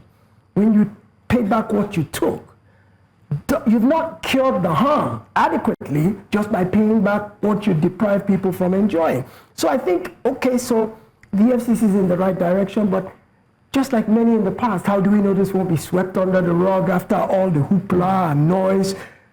6-9 months down the road, ask after any of these cases, see if you'll hear anything. Now, we have a system in Nigeria where, you know, we're so quick to announce big recoveries or big investigations. And like you rightly said, a lot of them don't end up being prosecuted. We don't see convictions. Now, what is it about the system? And I'm not talking about this administration. It's been a tradition since the Obasanjo days through Yadra, Goodluck Jonathan. People find it easy to access public funds and, you know, to steal these huge sums of monies or misappropriate these huge sums of money. Don't we have early warning systems or mechanisms that can prevent it? Because at the end of the day, what we do is all recovery, and then there's plea bargaining, you waste the time of the courts and taxpayers' money, and these people still keep a percentage of their ill-gotten wealth. Don't we? How do they do it in other climes? Don't we have any warning systems or things that just make it extremely difficult for you to cheat the system? Everyone's complicit. Everyone from the lowliest clerk to the biggest DG is complicit in this system. So we've built a structure that not only enables corruption, but encourages it. And I dare say that even from the public service, the civil service, political appointees, everyone who's going into government is going with this notion that I'm going to feather my nest. The moment you get an appointment, it's my time to eat. It's my time to eat. And how you would even know is how people begin to complain that, oh, I didn't get a juicy ministry. I didn't get a juicy cabinet position. I didn't get... So if already the notion, that term juicy, is already in our lexicon to describe public service, you know that the general mindset is one whereby I'm going there to take care of myself, take care of my cronies. The system is built that way. There are early warning systems. Why do we have Department of Public Procurement, for example? Why do we have the FEC having to approve contracts over a certain amount? So they built checks and balances into the system, but they don't work because the people who operate those very checks and balances are complicit in the notion of everybody looking out for themselves. So they have ways of beating the system. Absolutely. And why don't we see real-life examples of, punitive measures against people that have been found guilty of corruption? Well, I will begin to ask you that why is it that people high up in government today just need to join a particular political party and their sins are forgiven? I mean, that goes to show you that even at the highest levels, there is no accountability, there is no punishment, there is no discouraging anybody from acting as This is an anomaly. Absolutely. Nigeria is an anomaly. Nigeria's political system is an anomaly. And yes. Now let's look at, these are very strong revelations, but what role do these revelations play in the broader conversation about, our refineries? Despite the huge allocations, they're largely non-operational, and conversation as to their sale or their reviving has been what has been in the news. We're not quite sure. 1 minute we're hearing that they're going to sell the refineries, the other minute we're hearing that they're going to invest in them. So do you think that this discovery in a way impacts the conversation about the life of our refineries? Well, yes, it does, because for once it's been openly admitted. What we've known all along has finally been openly admitted. And whatever the way forward is for the refineries, during the President Obasanjo regime, they were actually sold before President Yar'Adua came and reversed that sale, which is what led to the Dangote refinery coming to life. But the bottom line is, they've become an albatross around the neck of Nigerians, these refineries, 4 of them, because they're just a sinkhole of sucking resources, and they've never really operated to optimal capacity. So I think at this point, much of the technology is obsolete. You can't compare what Dangote's refinery, the technology it's capable of, with what these 4 that were built in the 70s. And whoever buys them today, if they do get sold, the primary concern of that person is, how do I plug the loopholes that doesn't allow massive amounts of oil to go missing? I saw a video once in Saudi Arabia or Kuwait where every drop of oil that goes through the system is tracked on a computer system. They can tell where every drop that comes out of the ground all the way to where it gets refined, they can see it on a screen. In Nigeria, how do we even know today how many gallons or how many drums of oil, how many barrels of oil we actually extract from the ground today? Can we say to an accurate point with certainty that this is how much oil we produce per day? So this would be a problem for a would-be investor that, assuming I begin to look at reviving these refineries with their obsolete technology, putting a whole lot of money into it, how can I be sure that it will continue to be compromised? Because the kind of investor that can probably do this is likely to be foreign, FDI, and they're not used to our culture. That's why you saw people like Econet run away from Nigeria when we ran rings around them in terms of bribery, corruption, and all of the things that accompanied that scenario. Foreigners don't know how to cope with the way we do business here in Nigeria. So anybody would be circumspect to think about getting involved in those refineries now. As far as I'm concerned, they probably should be sold for parts or scrapped, and let's write it off and move on. I want us to look at also the fact that the current NNPCL boss has been called to the assembly to come and speak on the missing 210 trillion naira. He didn't go. Yeah. That's one. Yeah. Prior to his resuming office, the previous GMD, Milikiari, was equally invited. Yes. And it took some time before he eventually showed face. Yes. Before we later heard it was, he resigned. Yes. We've seen this one too many times where those at the forefront of the NNPCL, just deny showing up when they are called to come and give account as regards what's happening, just like the recent 210 trillion naira. Do you think that this situation is bigger than even the current NNPCL boss? It will take, I would say, both the president and every single person involved to solve this situation once and for all? Well, the NNPCL, as we all know, is our cash cow. It is the 800-pound gorilla in the room. And as a result, those in charge of it, they rule with impunity. How can the National Assembly summon you and you shun them? The reason is because even the National Assembly is dependent on the NNPCL for its daily bread. So to what extent can they lock horns with the leadership of the NNPCL without paying a price for it? At one point, the CBN was complaining that the NNPCL had not remitted billions of naira that it was supposed to have paid in. So NNPCL bigwigs have a tendency to view themselves as above board because they hold the purse strings of the country. And as a result, they begin to get that sense of infallibility, that sense of unaccountability, that they're all powerful and nobody can talk to them. But I think it's systemic within the culture of the NNPC, not just the leadership, because you see it even when the leadership changes. You see it still continuing. So it's not a leadership problem, no, it's as not. much as it is a culture problem within the NNPC. Absolutely. So what needs to change for the culture within the NNPC to change? And again, does this bring up the conversation about the president being the Minister of Petroleum?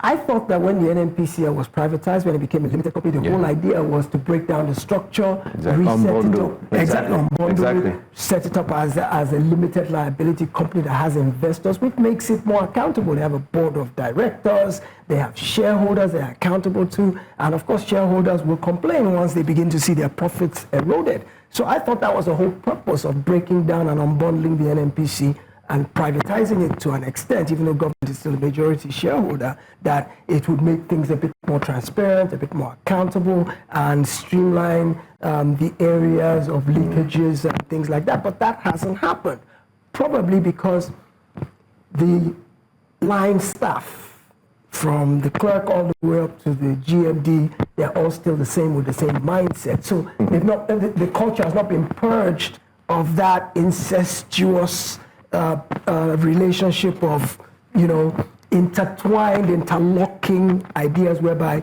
resources are siphoned. It still exists. So the unbundling didn't work in terms of what he wanted to do.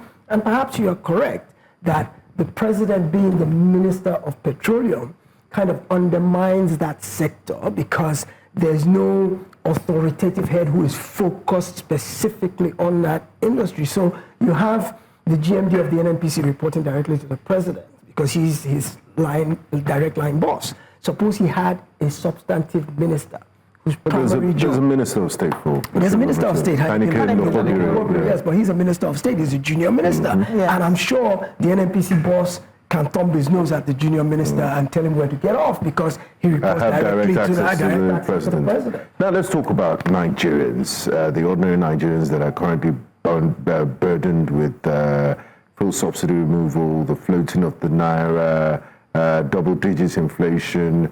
Now we just finished a discussion on 4% FOB customs levy.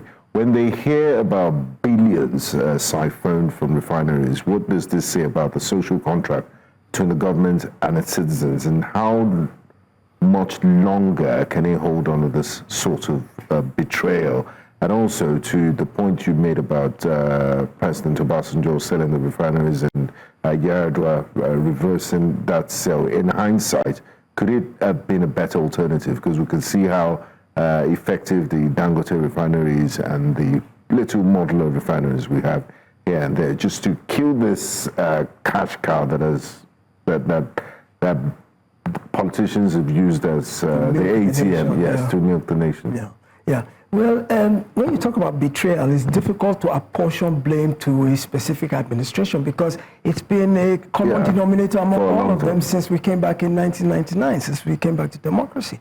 So the first duty of every government, apart from the protection of life and property, is to see to the welfare of its citizens, the well-being of Nigerians. So when ordinary Nigerians who are having difficulty at buying petrol at 800 naira a litre and having difficulty at paying band A electricity tariff, when they hear about how many billions and billions and billions of naira have been siphoned from the NNPC, of course it is disgruntling and discouraging.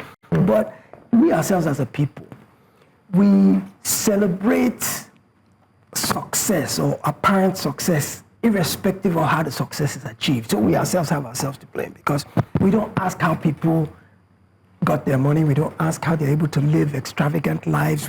As far as we're concerned, as long as we can get in on the gravy train, even if a politician... I mean, even the United Kingdom has a law called Unexplained Wealth... absolutely. Yes, the Unexplained Wealth Act that says that if you are living beyond your means, you have to come and explain how you got the money. But here we celebrate success. We don't care how they got the money. So and it's a blessing. And if one of my people happens to get in there and steals, I don't care that he stole. I just care that he can bless me with part of what... Or you ask him to cut soap for you.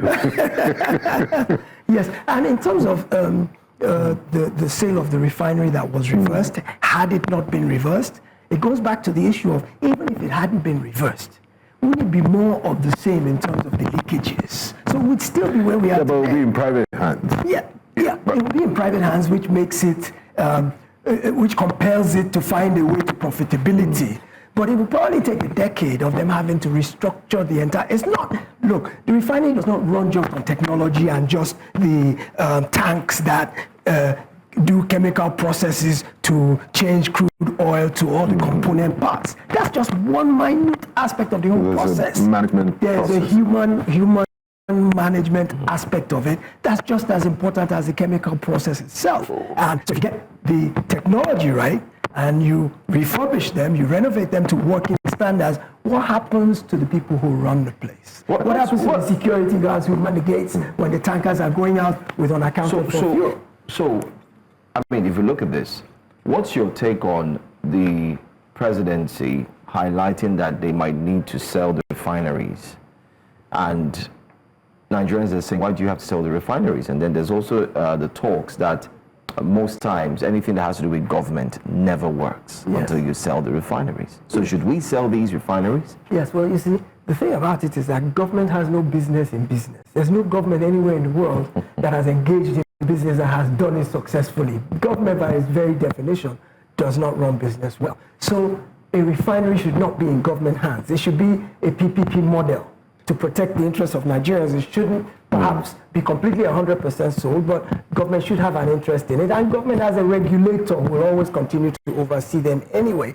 But should we sell, should we not sell? The point is, having kept them all this time, they haven't benefited us in any way. Rather than that, they've actually harmed us because they've been taken away from resources that could have been put to education, put to health, put to infrastructure, put to other sectors that are crying for resources and attention. So I look at it and I think, if something is not working, and keep trying the same thing over and over and over again and expecting a different result, what's that common saying? You're fooling yourself. All right. I think you'll get a different result. We need to go on a very quick break, and we'll come back and still continue the conversation regarding the NNPCL and discoveries, the latest mouth-watering discoveries. We'll be right back.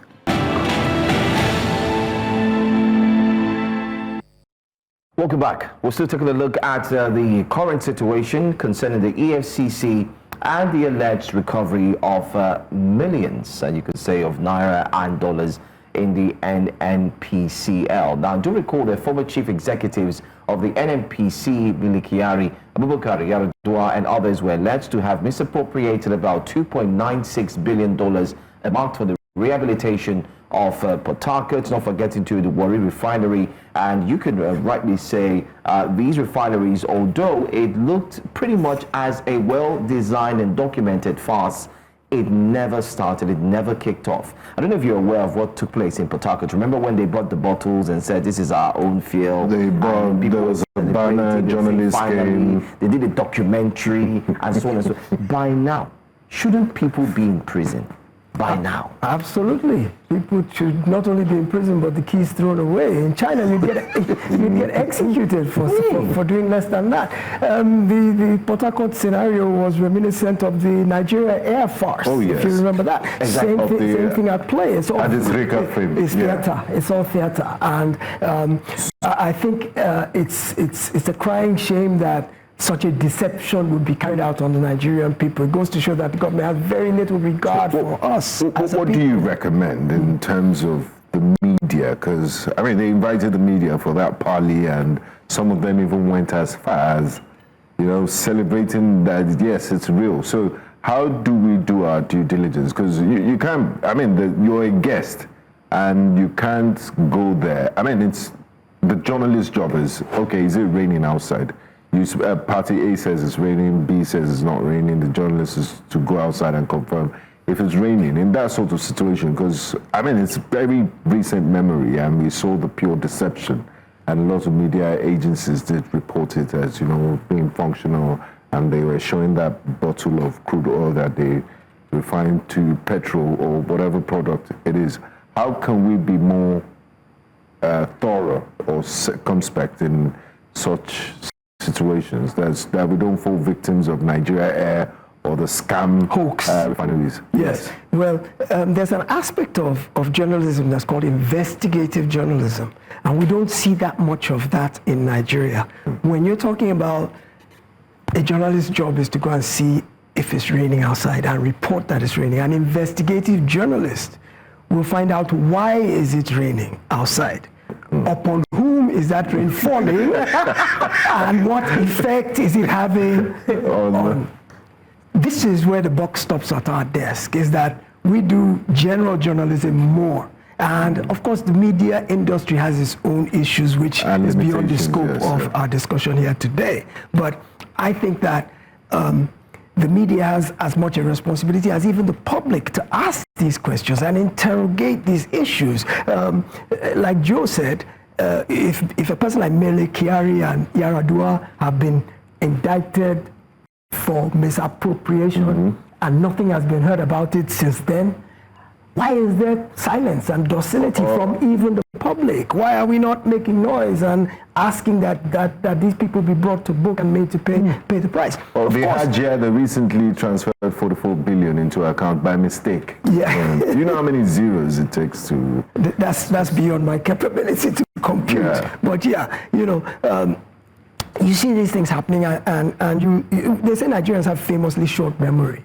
But I think it goes a bit beyond that we are a bit complacent and docile. It's either we're being complacent and docile, or Nigerians have felt overwhelmed by the system. Or a sense of hopelessness. Exactly, a sense of hopelessness, sort of lethargic approach. Because it feels how can we fight them? What can we do about it? You can't beat them, join them. Yes. I don't want to join them. I can't beat them, so I might just as well stay out. Maybe Nigerians are overwhelmed with all of that feeling of helplessness. It's quite possible.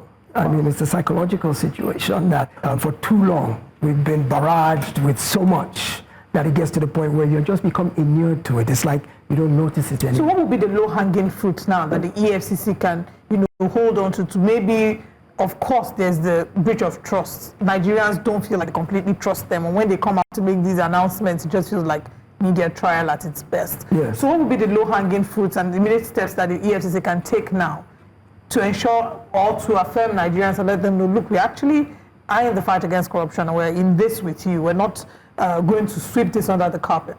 Prosecute and jail a couple of high-profile people. Prosecute them publicly, convict them publicly, and then penalize them publicly. Let us see. Not the kind of penalty where you say this person gets a 10-year jail term and they do 3/4 of it in a hospital or in a private guest house. But I mean, kili or kuje type of punishment that we can see. The way they threw Miss Comfort's Comfort, they were so quick. They were quick. Yes, absolutely. So why are we not so quick to throw the Mele Kyaris and the Yaraduas and everybody else who have misappropriated our public commonwealth? I think that if you make some high-profile examples, one thing about this case that I find interesting and I think holds some hope is that I read that the EFCC chairman himself took this case upon himself. This was not based on a petition. EFCC generally functions based on a complaint. That he just looked at it and said, why should Nigerians be suffering from high fuel prices because we can't refine enough locally, and yet we have 4 refineries sitting moribund? So he called for the files himself on his own initiative and looked through them and saw the sheer volume of money has been sunk into these enterprises in the last 25, 30 years. And he was so chagrined to the point that he spearheaded the investigation himself and decided he was going to do something about it. So maybe we will now begin to see, even though the fact that they did a press release without naming names kind of gives me a little bit of pause. But the fact that he personally initiated this and he's spearheading the investigation, maybe we are making slow steps in the right direction to begin to fight corruption properly.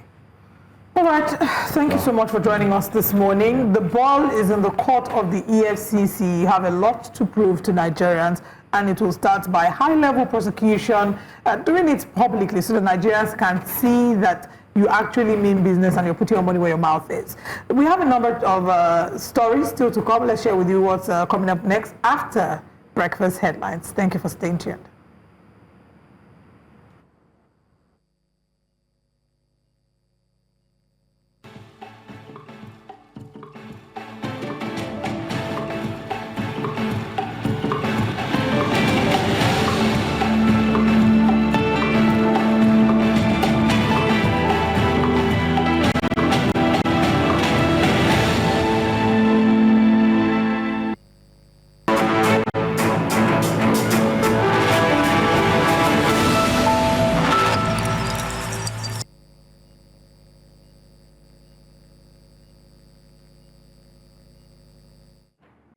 Thanks for staying with us here on Breakfast Central. Let's take a look at some of the top stories on breakfast headlines. We begin this morning with organized labor, as the federal government has bowed to labor pressure, appointing Okpeyemi Agbaje as chairman of the National Pension Commission Board after a 7-day ultimatum from the Nigeria Labour Congress. At the same time, the government says it will stop deducting workers' compensation funds following NLC's accusation of diverting 40% of NSITF contributions. NSITF admits deductions were made under a federal revenue policy, but claims they weren't diverted and says some of the money has already been returned. Despite the moves, the NLC is holding its ground, demanding a full refund, full PENCOM board reconstitution, and greater transparency. Away from that now to health matters, the federal government on Saturday has inaugurated a committee on collective bargaining for the health sector, marking the official start of negotiations with major health unions. Coordinating Minister of Health and Social Welfare, Ali Pati, said the committee aims to build a fair and sustainable framework for health workers.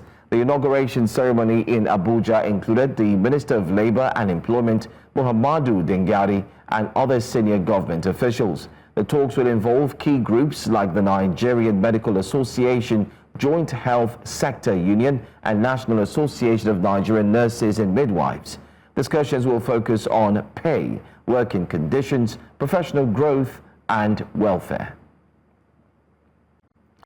President Bola Ahmed Tinubu has approved 16.7 billion naira for the urgent reconstruction of the Mokwa Bridge in Niger State, destroyed by flooding in May 2025.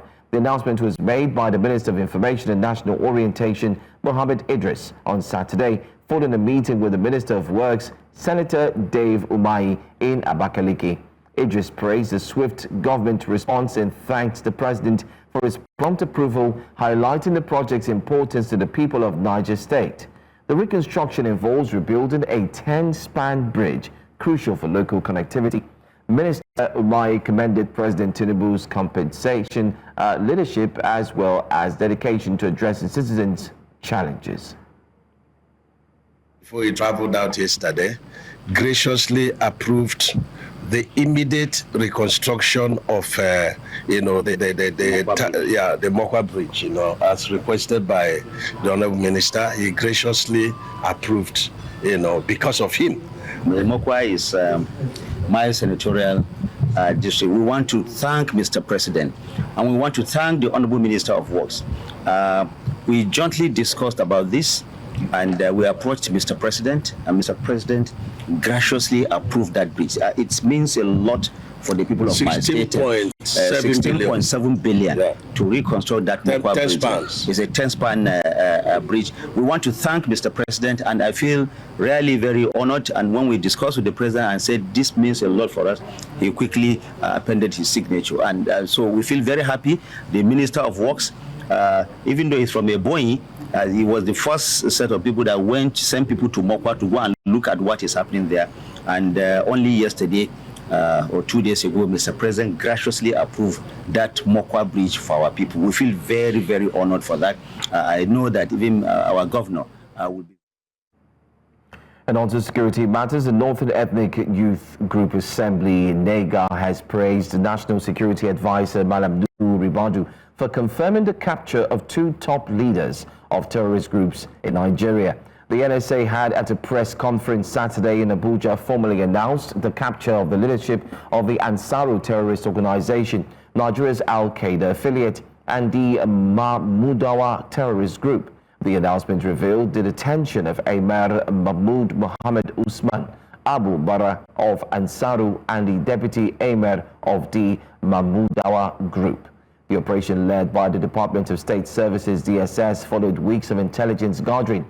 NEGA also commended the DSS leadership for their discreet and effective approach, highlighting past successful covert operations, under the current DSS Director General.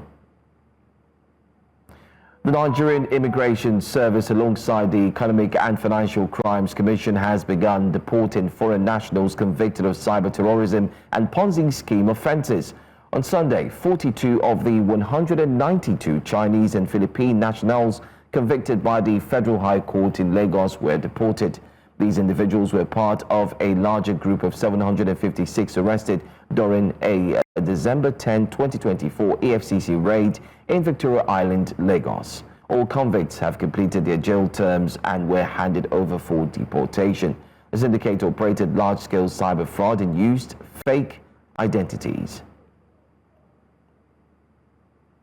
An attack by the Allied Democratic Forces, ADF, and Islamic State, a linked group, has killed at least 9 people in Eastern Democratic Republic of Congo. The overnight assault targeted the town of Oicha, involving looting of shops and arson of homes. The victims included 8 civilians and a police officer. The ADF, primarily composed of Muslim Ugandan fighters, has been active in the region since the mid-1990s and is responsible for the thousands of deaths. The attack was reportedly retaliated for ongoing military operations. Despite warnings from local civil groups, security forces had taken no preventive measures. And that does it for Breakfast Headlines here on News Central's Breakfast Central. We'll go on a break. When we come back, we'll take a look at what the front pages of the newspapers are saying. And don't forget that you get to join in by calling. Stay with us.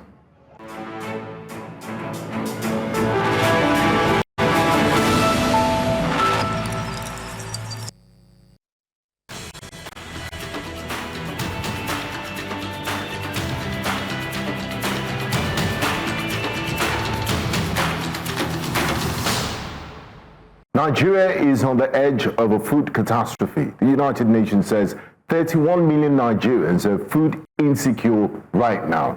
UNICEF warns that 6 million children under 5 face acute malnutrition in 2025. That's not just statistics. Millions of empty stomachs and wasted futures. The causes are no longer a mystery. Armed groups have attacked more than 3,600 farming communities this year alone, driving farmers off their land. Floods have destroyed crops worth over 700 billion naira, displacing more than 200,000 people in just the last few months alone. And while farmers are losing their harvest, food prices are rising at record speed. According to the Nigerian Bureau of Statistics, food inflation is now 40.87%, the highest in 20 years. Ordinary Nigerians are being priced out of the food market in a country that should be feeding itself. And that's the bitter irony. Nigeria has 84 million hectares of arable land, but we cultivate less than half. Instead of turning land into bread, we import $6 billion worth of food every year. From wheat to tomato paste, because government after government has failed to invest in irrigation, storage, and farmer support. The hunger crisis is not about poverty, it's about national security. The World Food Programme has warned. Hunger fuels instability. Hungry young men are more likely to pick up guns.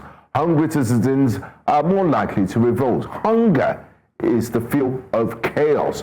So the question is, which way, Nigeria? Will our leaders keep making empty promises, while citizens go to bed hungry? Will we continue to spend more on convoys and political perks than on agriculture? Or will we finally act like food security is a matter of survival? The answers are clear. Secure the farmlands, invest in irrigation, support local processing, end the wasteful food import addiction, and above all, put people before politics, because if this hunger time bomb is not diffused, it will not only explode in the stomachs of children, it will explode in the very heart of this nation. Good morning, Nigerians.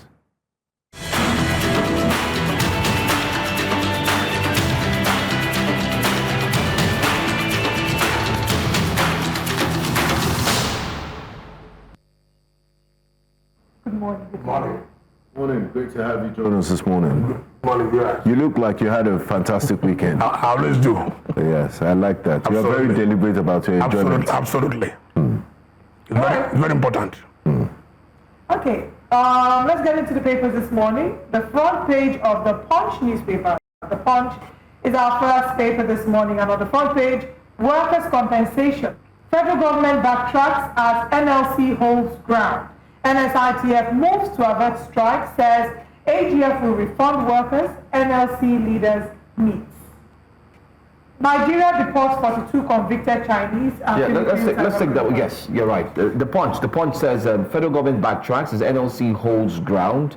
NSITF moves to avert strike, says AGF will refund workers, NLC leaders meet. Right. That's the backtrack. Now, APC opposition clash over a by-election result in 12. Let's start with the clash of the by-elections in 12 states. The by-elections. I think that's the one that we've had, and so far so good. This weekend must have seemed like a very busy one, especially for the for the by-elections. I don't know if you followed through. Absolutely. We saw monies were missing. I just say missing. Monies were found. I beg your pardon.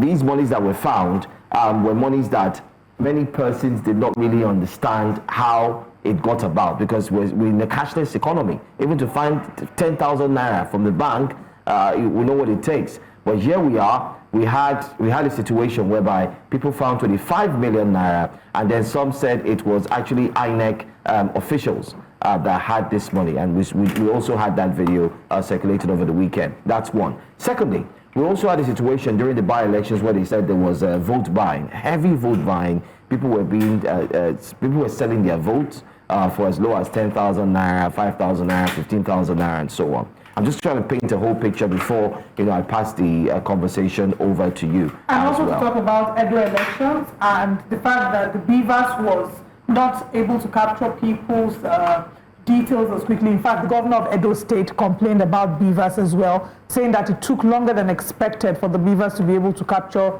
his identity.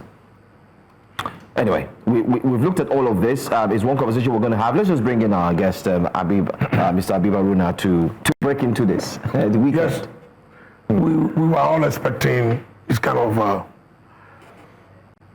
by-election, and we're all expecting this kind of outcome.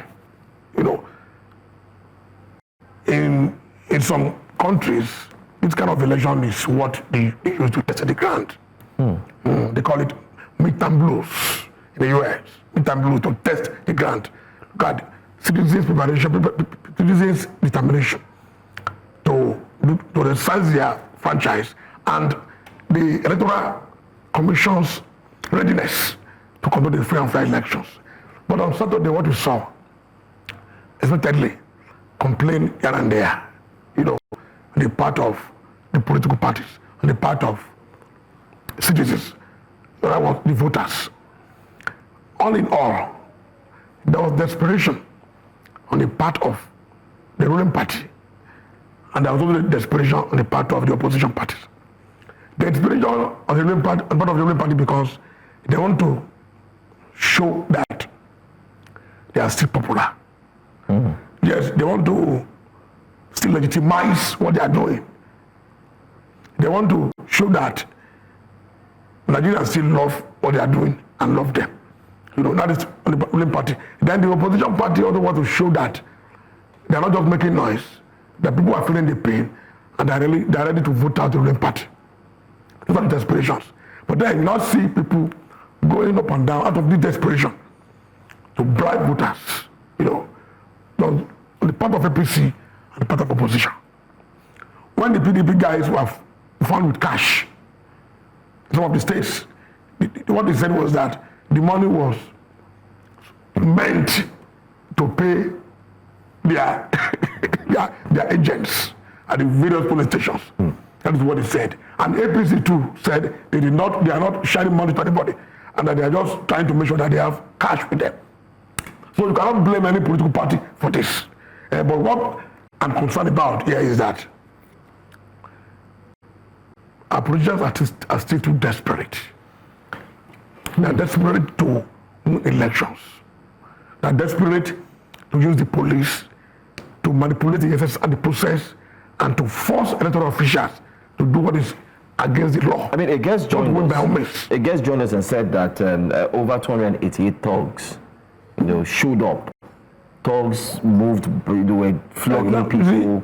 And so what does this portend for 2027? I'm saying that there was desperation in that contest on the part of the ruling party, trying to see that, yes, we are still in charge, trying to increase their support among the people by all means possible. Then the opposition too, trying to show that they are popular and that the coalition is working, that their message is resonating with the people. They are also desperate.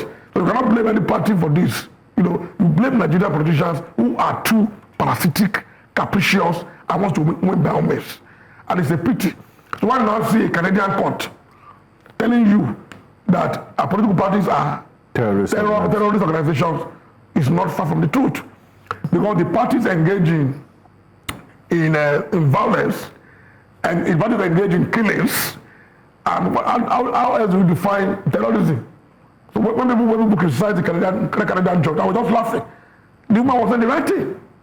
Because the world is no longer a global village, it's not a global neighborhood. People see everything, it's in the tip of a finger on Google. So I think we should be more careful. And it portrays a bad omen for what we see in the next elections. That is, people don't lie endless. Is there time to the danger is that, and I keep on insisting consistently, if we don't have a credible, transparent, fair elections, there can never be good governance in Nigeria. All right. These people go there, but they're going to get power by all means. Is there time to still fix things before 2027? Is there time to fix things? Everybody. I'm not too optimistic. After December 31st. I've covered this thing for a long one of 8 years. Nigerian politics. And these people are too desperate. You know why they're desperate? They have nothing to offer. Me and you. Okay. If elections are free and fair, and you know that you come back and meet me to renew your mandate, you will do the right thing. Because I will look at the cards on the table while I decide to vote for the next election. But they don't give a damn about you. That's why I always say that it is a holy trinity. Holy trinity between the ruling party, the Electoral Commission, and the police. A holy trinity. They collude to ruin our democracy and the process. Let's talk about a different conversation. I want us the bottom left of the Punch newspaper. NCPC resumes. We have a call. Sorry, Olive. I think let's just take this call. Shola, good morning. Hello. Hello. Good morning. Good morning, sir. Are you there? Yes, go ahead. Okay. Can you hear us? Yes. My name is Elijah Hassan Mohammed in Dabaki. I'm calling from Transport. All right. Okay. Good morning. Go ahead. Good morning, everyone. I think the by-election is just like a litmus test to the electorate and the Nigerian populace. And let us not mistake this for the general elections, because election is purely a business. A lot of aspirants will tell you, what am I going to spend social XYZ amount to spend just less than 1 year in office as a member, House of Reps or Senator? Why not I wait for the general election where it will give me full room to exercise my rights as a senator for 4 years? So if you look at what happened, it's just like a mock exam, a mock process, because mostly the incumbent governors in all the states were able to deliver their candidates irrespective of party and what have you.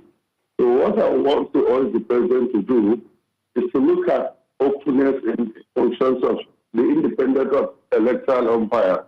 As far as I'm concerned, there's no independence in the conduct of our electoral process. It is predetermined by those in power and the government in power. So I think we should try to give hope to the people that whatever you vote for will count, because they may not easily do the electoral reform that we all anticipate. Because if they do the electoral reform, bring in electronic voting, bring in electronic transmission of results, a lot of them will not come back. So it will only be lingering and lingering every day, because it is a red flag for them. So they should do the needful so that Nigerians will have confidence in the process, so that we can produce the right people in the right position. Thank you very much. Thank you very much for sharing your thoughts. Okay, I want us to talk about the NCPC resuming Israeli pilgrimage with 50% subsidy. And I bring this up because I don't know if, as a nation that's always complained that we don't have enough money, if this is a way to go for we're looking at subsidizing pilgrimage. And I'm saying this for Christians as well as for Muslims. So the federal government is paying 50%, individuals who pay the remaining 50%. They do this for Israeli subsidy, they do this for the Hajj subsidy as well. As a nation, does it show that we're actually very, very serious people? Correct. If we continue to invest in pilgrimage, shouldn't people's religion be their own personal? That is a very fine, that's a fine question. When you look at the events of last week, when a minister just woke up in the morning and said, "This we should go and sin no more, they may forgive it. One and anti-comfort, that you see no more." Now look at what we are reading today in front page of our papers. And what is the business of government? With religion. It's subsidizing pilgrimages to Mecca, to Jordan, Israel, or Egypt. I don't understand. As you say, that just shows that we are a nation of very serious. And Nigeria is meant to be a secular state. You say you are poor. You are borrowing money. Gentlemen and lady, you are borrowing money from overseas. Borrow money and paying interest. A large chunk of your money budget to pay interest. Now you are subsidizing money, subsidizing people that are going on pilgrimage. Is it our business? People that go on pilgrimage should be people that are comfortable. People that are they can free themselves. Pay out of pocket. It's not the business of government. I've been to Mecca, and unfortunately, interestingly, I went with the federal government. The federal government paid my fee and everything, and even gave me some. They give me. I'm a journalist. Okay, as a journalist. Even like that, it's not too. Well, it's not too palatable. You don't see people government. It's only what you raise is very important. I think that a better way. That we're borrowing money is and I'm a Christian. Yes. And I'm Christian, very Bible-believing Christian, right? And the reason why I'm bringing this up is because I would say that as a Christian, if I want to further advance my faith, I should be able to afford it. Absolutely. I should be able to say, okay, because God is everywhere. If I don't want to pray in Nigeria and I want to go and experience the birthplace of Jesus and all the likes, if I want to go and experience the Bible, I should be able to fund that. If you have the resources. If I have the resources. Now, if as a nation we can afford it, I don't have a problem with that. But as a nation that's constantly complaining about not having enough money, shouldn't we be looking for the places that are excesses, that are maybe not fundamental payments we need to make? But then what happens to all the employees of the Pilgrim Welfare Board? No. How do you mean? Yes. What in the first instance? What in the first instance? You see, Nigeria is perhaps the only country in the world that government dabbled too much into religious things. 2024, 90 billion naira for Hajj. Even during Ramadan, you see governors in the north devoting billions of naira. Kano closed schools for 2 months. Look at Katsina. They even declare 40-day people not go to school. Yeah. And people close by 12 o'clock at noon. So all these things are not, they are unnecessary. That shows that we are still very backward in the way we look at things. Imagine that, and all the other, very wrong. All the other people who are, Nigeria is a secular state, like Benga mentioned earlier. When we're doing pilgrimage for Christians and for Muslims, traditional worshippers, they don't go and worship Ifa. They want to go to Arochukwu. It's only Lagos, Oyo, and Osun that declare public holiday for Ifa worshippers. They do. In Lagos, in Osun, and Oyo State, they declare Ifa worshippers. But what we are saying that is very important is that government have no business subsidizing people who are traveling out. I mean, if they can do that, then they might as well just subsidize transport for those who go to worship on Fridays and Sundays. I mean, the ways, and part of what they would argue would be that this is a way of supporting religious inclusion.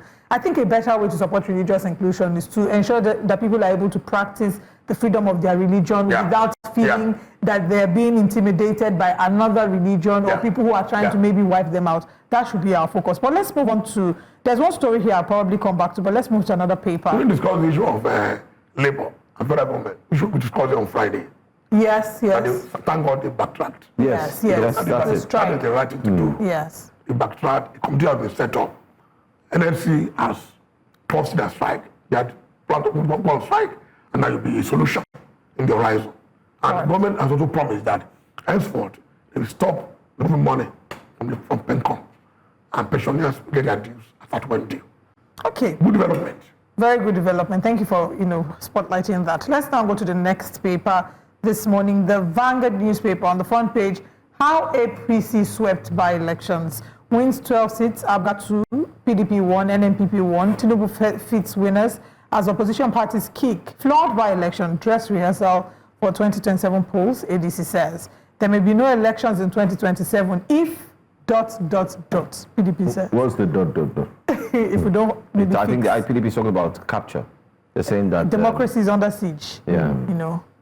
Okay, we also have here 40 missing, 10 rescued in Sokoto boat mishap. Now fund loans will pay fees students are charged. Zelensky rejects territorial concessions as Putin offers security guarantee. NLC strike notice, NSITF admits 50% deductions at the top of the paper. Federal government, Jonathan, ACF celebrate IBB at 84. Insurance industry comes under pressure from rising cost claims. And rice farmers blame price hike on cartel and middlemen. And the story at the top. Yes. FG Jonathan, ACF celebrate IBB at 84. Then at the bottom, there's a picture of the former president. Yes. Jonathan traveling to Mina to celebrate the birthday of IBB. That is if you scan the surface, begin to realize that IBB is still very much relevant. The way it's been celebrated, relevant. And if you begin to scan the surface, when you see Jonathan visiting the former president, you can deduce easily as something is fishy. Something is fishy. You know, every time you go to it's an innocent visit. You go to Mina to celebrate former president who is still very much influential. Jonathan went there and they show the picture. Something is fishy. Okay, well, time will tell. If you know, you know. Time will tell. Okay. Exactly. I want us to, we'll take one final paper, but before then I want to go back to the Punch newspaper still. I want to take a story there.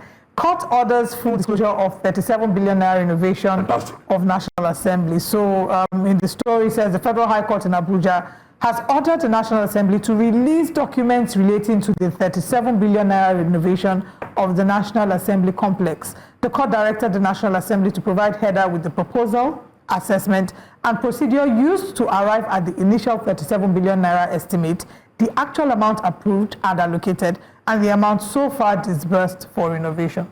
That's a step in the right direction, I believe. The contract was actually awarded by Lawan and Bajabi Amela. And awarded to Bishopscape or something. That was contention during the bidding. And Baga and all the rest are involved. But the National Assembly, led by Lawan, eventually settled for the Bishopscape or something, and presently undefined. And the other one has been, they've been backbiting. Why are you giving such a contract to an unknown in court company? And from the look of things, it appears that the company that they gave it to have been doing a good job. They've been doing a good job. So that is the funny thing. So I think the court action, if possible, was initiated by one of the aggrieved conductors. But there's nothing bad in Nigerians knowing how much was budgeted, how the process went, who got it, and how much is being spent now to innovate the National Assembly. Well, okay. I think one more story here on page 5 of the Punch newspaper. You can see the picture of Abike Dabiri. It says 2 Nigerians die of suspected poisoning in Libya. Their names have been simply identified as Collins and Osas. They died in Tripoli, the capital of Libya, under circumstances suspected to be linked to poison. It was gathered that they traveled to Tripoli on July 20th with a friend whose identity is yet unknown, and sources privy to the incident said that after spending some days there, the friend advised the 2 of them to return with him to Misrata. They, however, allegedly refused, insisting they wanted to stay longer. One of the sources, who is also related to the late Collins, told the Punch newspaper that the friend was said to have left them behind, returned alone to Misrata, and according to him, he later received a call that the 2 companions had died after allegedly being poisoned. This is very sad. Why don't you just oppose this story we just read to the one we read earlier of NCPC subsidizing pilgrimage? Now realize that you need to have a problem in Nigeria. If you have so much money with you, what can you research to people that are living in Nigeria through hardship, those challenges to travel abroad via Libya and end up in the gulag suffering?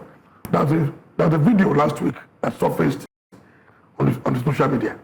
So Nigeria in hundreds, some with their children in the dungeon, suffering in Libya. That is not acceptable. And for a country that finds itself at the side of Africa, steps should be taken to address this kind of things. And if we have enough people keep going there, even after several examples of badly being treated, they still go and... But does that not tell you something? At the end of the day, it still tells you in some sense, I don't know if these ones were trying to relocate, but that they would always, the world is a global village. You can't stop people from moving. So what we can then ensure is that wherever Nigerians are going to, we get to a point where our reputation is rebuilt to the point that people will be afraid. If you want to touch an American citizen, you would think twice, because America would stop at nothing to come and protect their citizens. So there should be investigation carried out. Why should you? What happened? Why should you risk your life, pass through that difficulty, hardship, to get to Europe through Libya? Why not? So don't say the global village, at the same time, the condition at home is not good enough. That's why they take that risk to travel abroad and face this hardship. So we can do more by putting our hands in order. All right, and the final story on the Punch newspaper, you can see the picture there. Nigeria deports 42 convicted Chinese and Philippine cyber criminals. So that they will know that it's not every time when they're talking about 419 that they'll be calling out people that are trying to tarnish our reputation. It is not us. Are you seeing here? They said that on Sunday they began the deportation of 42 out of 192 Chinese and Philippine nationals convicted of cyber terrorism and Ponzi scheme offenses. The first batch of 42 deportees were among the 759 persons arrested during a major raid on December 10, 2024 at Oyinjolayemi. Do you remember? We remember Oyinjolayemi Street VI. They were scheduled to leave Nigeria at 2 p.m. local time. It was gathered that all the convicted foreigners were transferred to the Nigerian Immigration Service, and the deportation process is proceeding in phases. Others will be repatriated on Monday and Tuesday, that's today and tomorrow, until all are returned back to sender, to their home countries. Fantastic initiative by the EFCC. They should keep... The Chinese, the Filipinos are involved in stealing our oil. They are involved in mining our resources illegally. And they are also involved in these cyber criminal activities. So the government should do more. Yeah, this is a good development. Very great. They can do more to deal with them. They're everywhere. If you notice them, when I was managing the image of my Oga, they would just come and hack the stories. Hack, yes, on your platforms. They do it and they're very good at it. So more should be done. So when we see that EFCC is doing, as we are criticizing them, we must also applaud EFCC in conjunction with the Nigerian Immigration Service. We think that this is a fantastic update, that they should keep combing the nooks and crannies and exposing those people who are involved in Ponzi scheme. If they be Nigerians, let them be made to face the law. If they be foreigners, send them back to the sender. Let's look at this Nigeria, because while we're running out of time, this Nigeria has a very interesting headline there. It says, 4 trillion power bailout. CSOs demand transparency. SMEs, households lament poor services by discos amid high tariffs. There's a 4 trillion power bailout that's coming. Cybercrime, Nigeria deports 42, that's what Olive just took now, 42 foreign convicts, 150 more await exit. NIDCOM rescued Nigerian workers alleged sexual abuse by Chinese employers in Central African Republic. There were videos and footage circulating over the weekend where they were crying and talking, and those who had repatriated.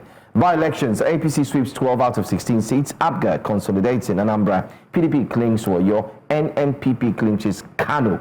That's also what we have. But Nigeria joins $6.4 million international push for Lassa fever vaccine. That's all we have on the front page of this Nigeria. Pretty much a replica of what we've seen in the other papers as well. Nothing too new from there that we can really highlight. The lead story. Yes, the lead story is where I want us to go to. Fraudulent power bailout. CSOs demand transparency. SMEs, households lament poor services by discos amid high tariffs. Yes, people are still paying band A yet they don't have access to heavily. I mean, in fairness to... I've not used my generator at home. Exactly, For 6 months. Well, those in the Agungi axis, the light has been terrible. My other business in Agege, I buy fuel almost every other day. So it depends on I think it depends on the area. It depends on the area too. So I'm not bought fuel. I can't complain about anything for my house and my business in Onowa, more than 6-7 months. It's just funny, but I pay a lot of money, but it's worth it. It's still better than buying the zoo and buying fuel.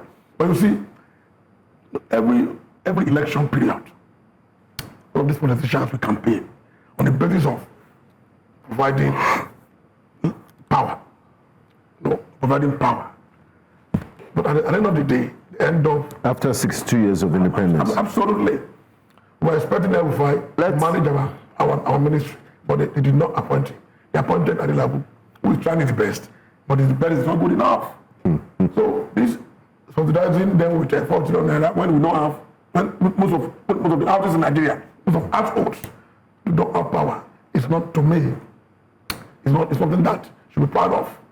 They are not saying that they are still subsidizing power, even though we are paying so much. I spend almost 70K in my house. All right, I think we have a caller. Every week. Let's take this call. Let's see. Hello, good morning. Hello. Ladies and gentlemen, good morning. Good morning. Good morning. Please go ahead with your comment. Oh, okay.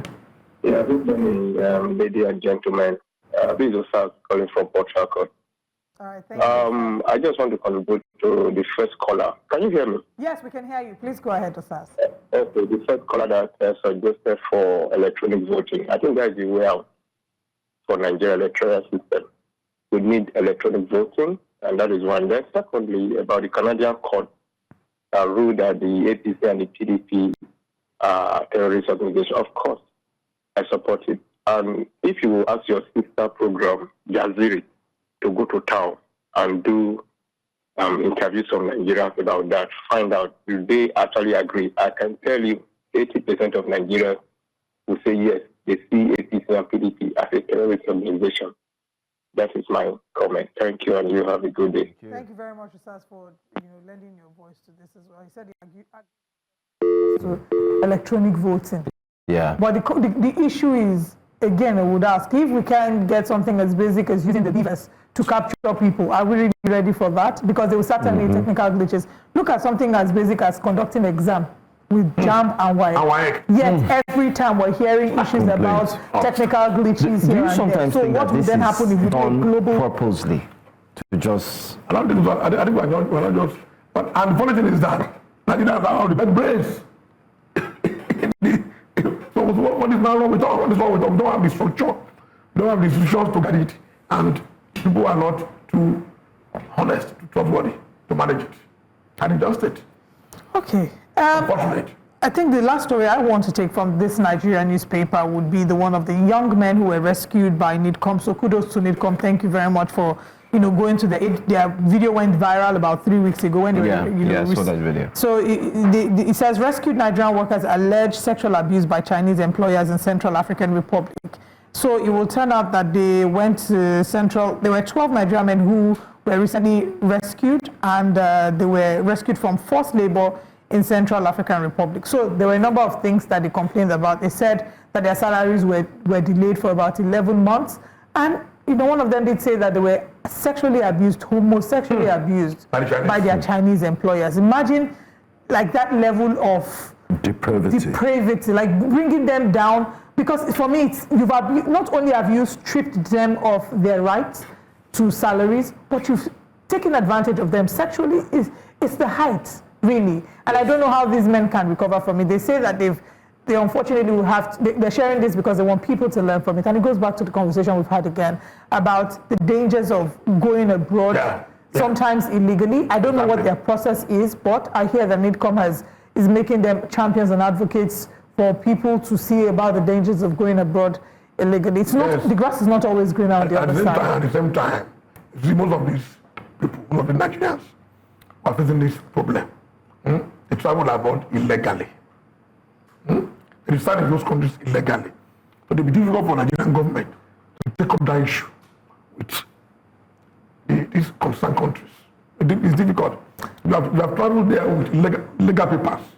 The government can take it up with the country and try to make sure that the people who are involved in this crime are punished. So, but when you travel to those countries illegally, I feel some type of way about that. I feel some type of way about that because, for example, there are certain things that are illegal in certain countries. In some countries, prostitution is not legal. However, if someone took sexual advantage of a prostitute and raped her, based on the, based off the argument after all, it's not legal. I don't believe that she should not be able to still get justice in that case because, yes, it was illegal or it's illegal in that country, but what was done to her was also wrong. So I'm hoping that I don't know what justice will mean here, but I'm hoping they can get some form of justice. I'm sure they're listening to you, and I'm hoping that the agency led by Abigail Abri can take it up and see how they go about it.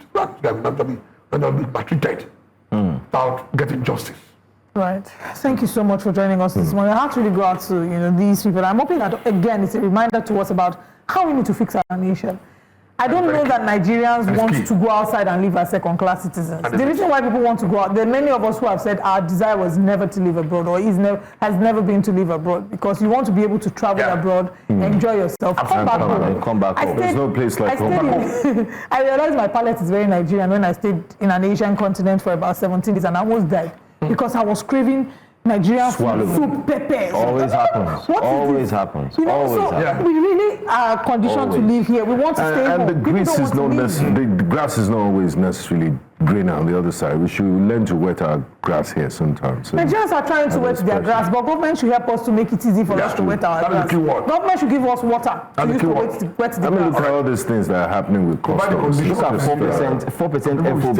4% FOB, yes. Yet we are doing 50%. That means I was looking at it. So a young man now can't just wake up and say he wants to get a car. If you do the calculation, if he earns even 200,000 naira, he will have to save for how many years? This young man, we that have been working since. Exactly. How many of us can actually come out today and say we want to change our cars? It's not even, and we've been working for over a decade. So it's not sometimes more than all of us you work really hard in a better country.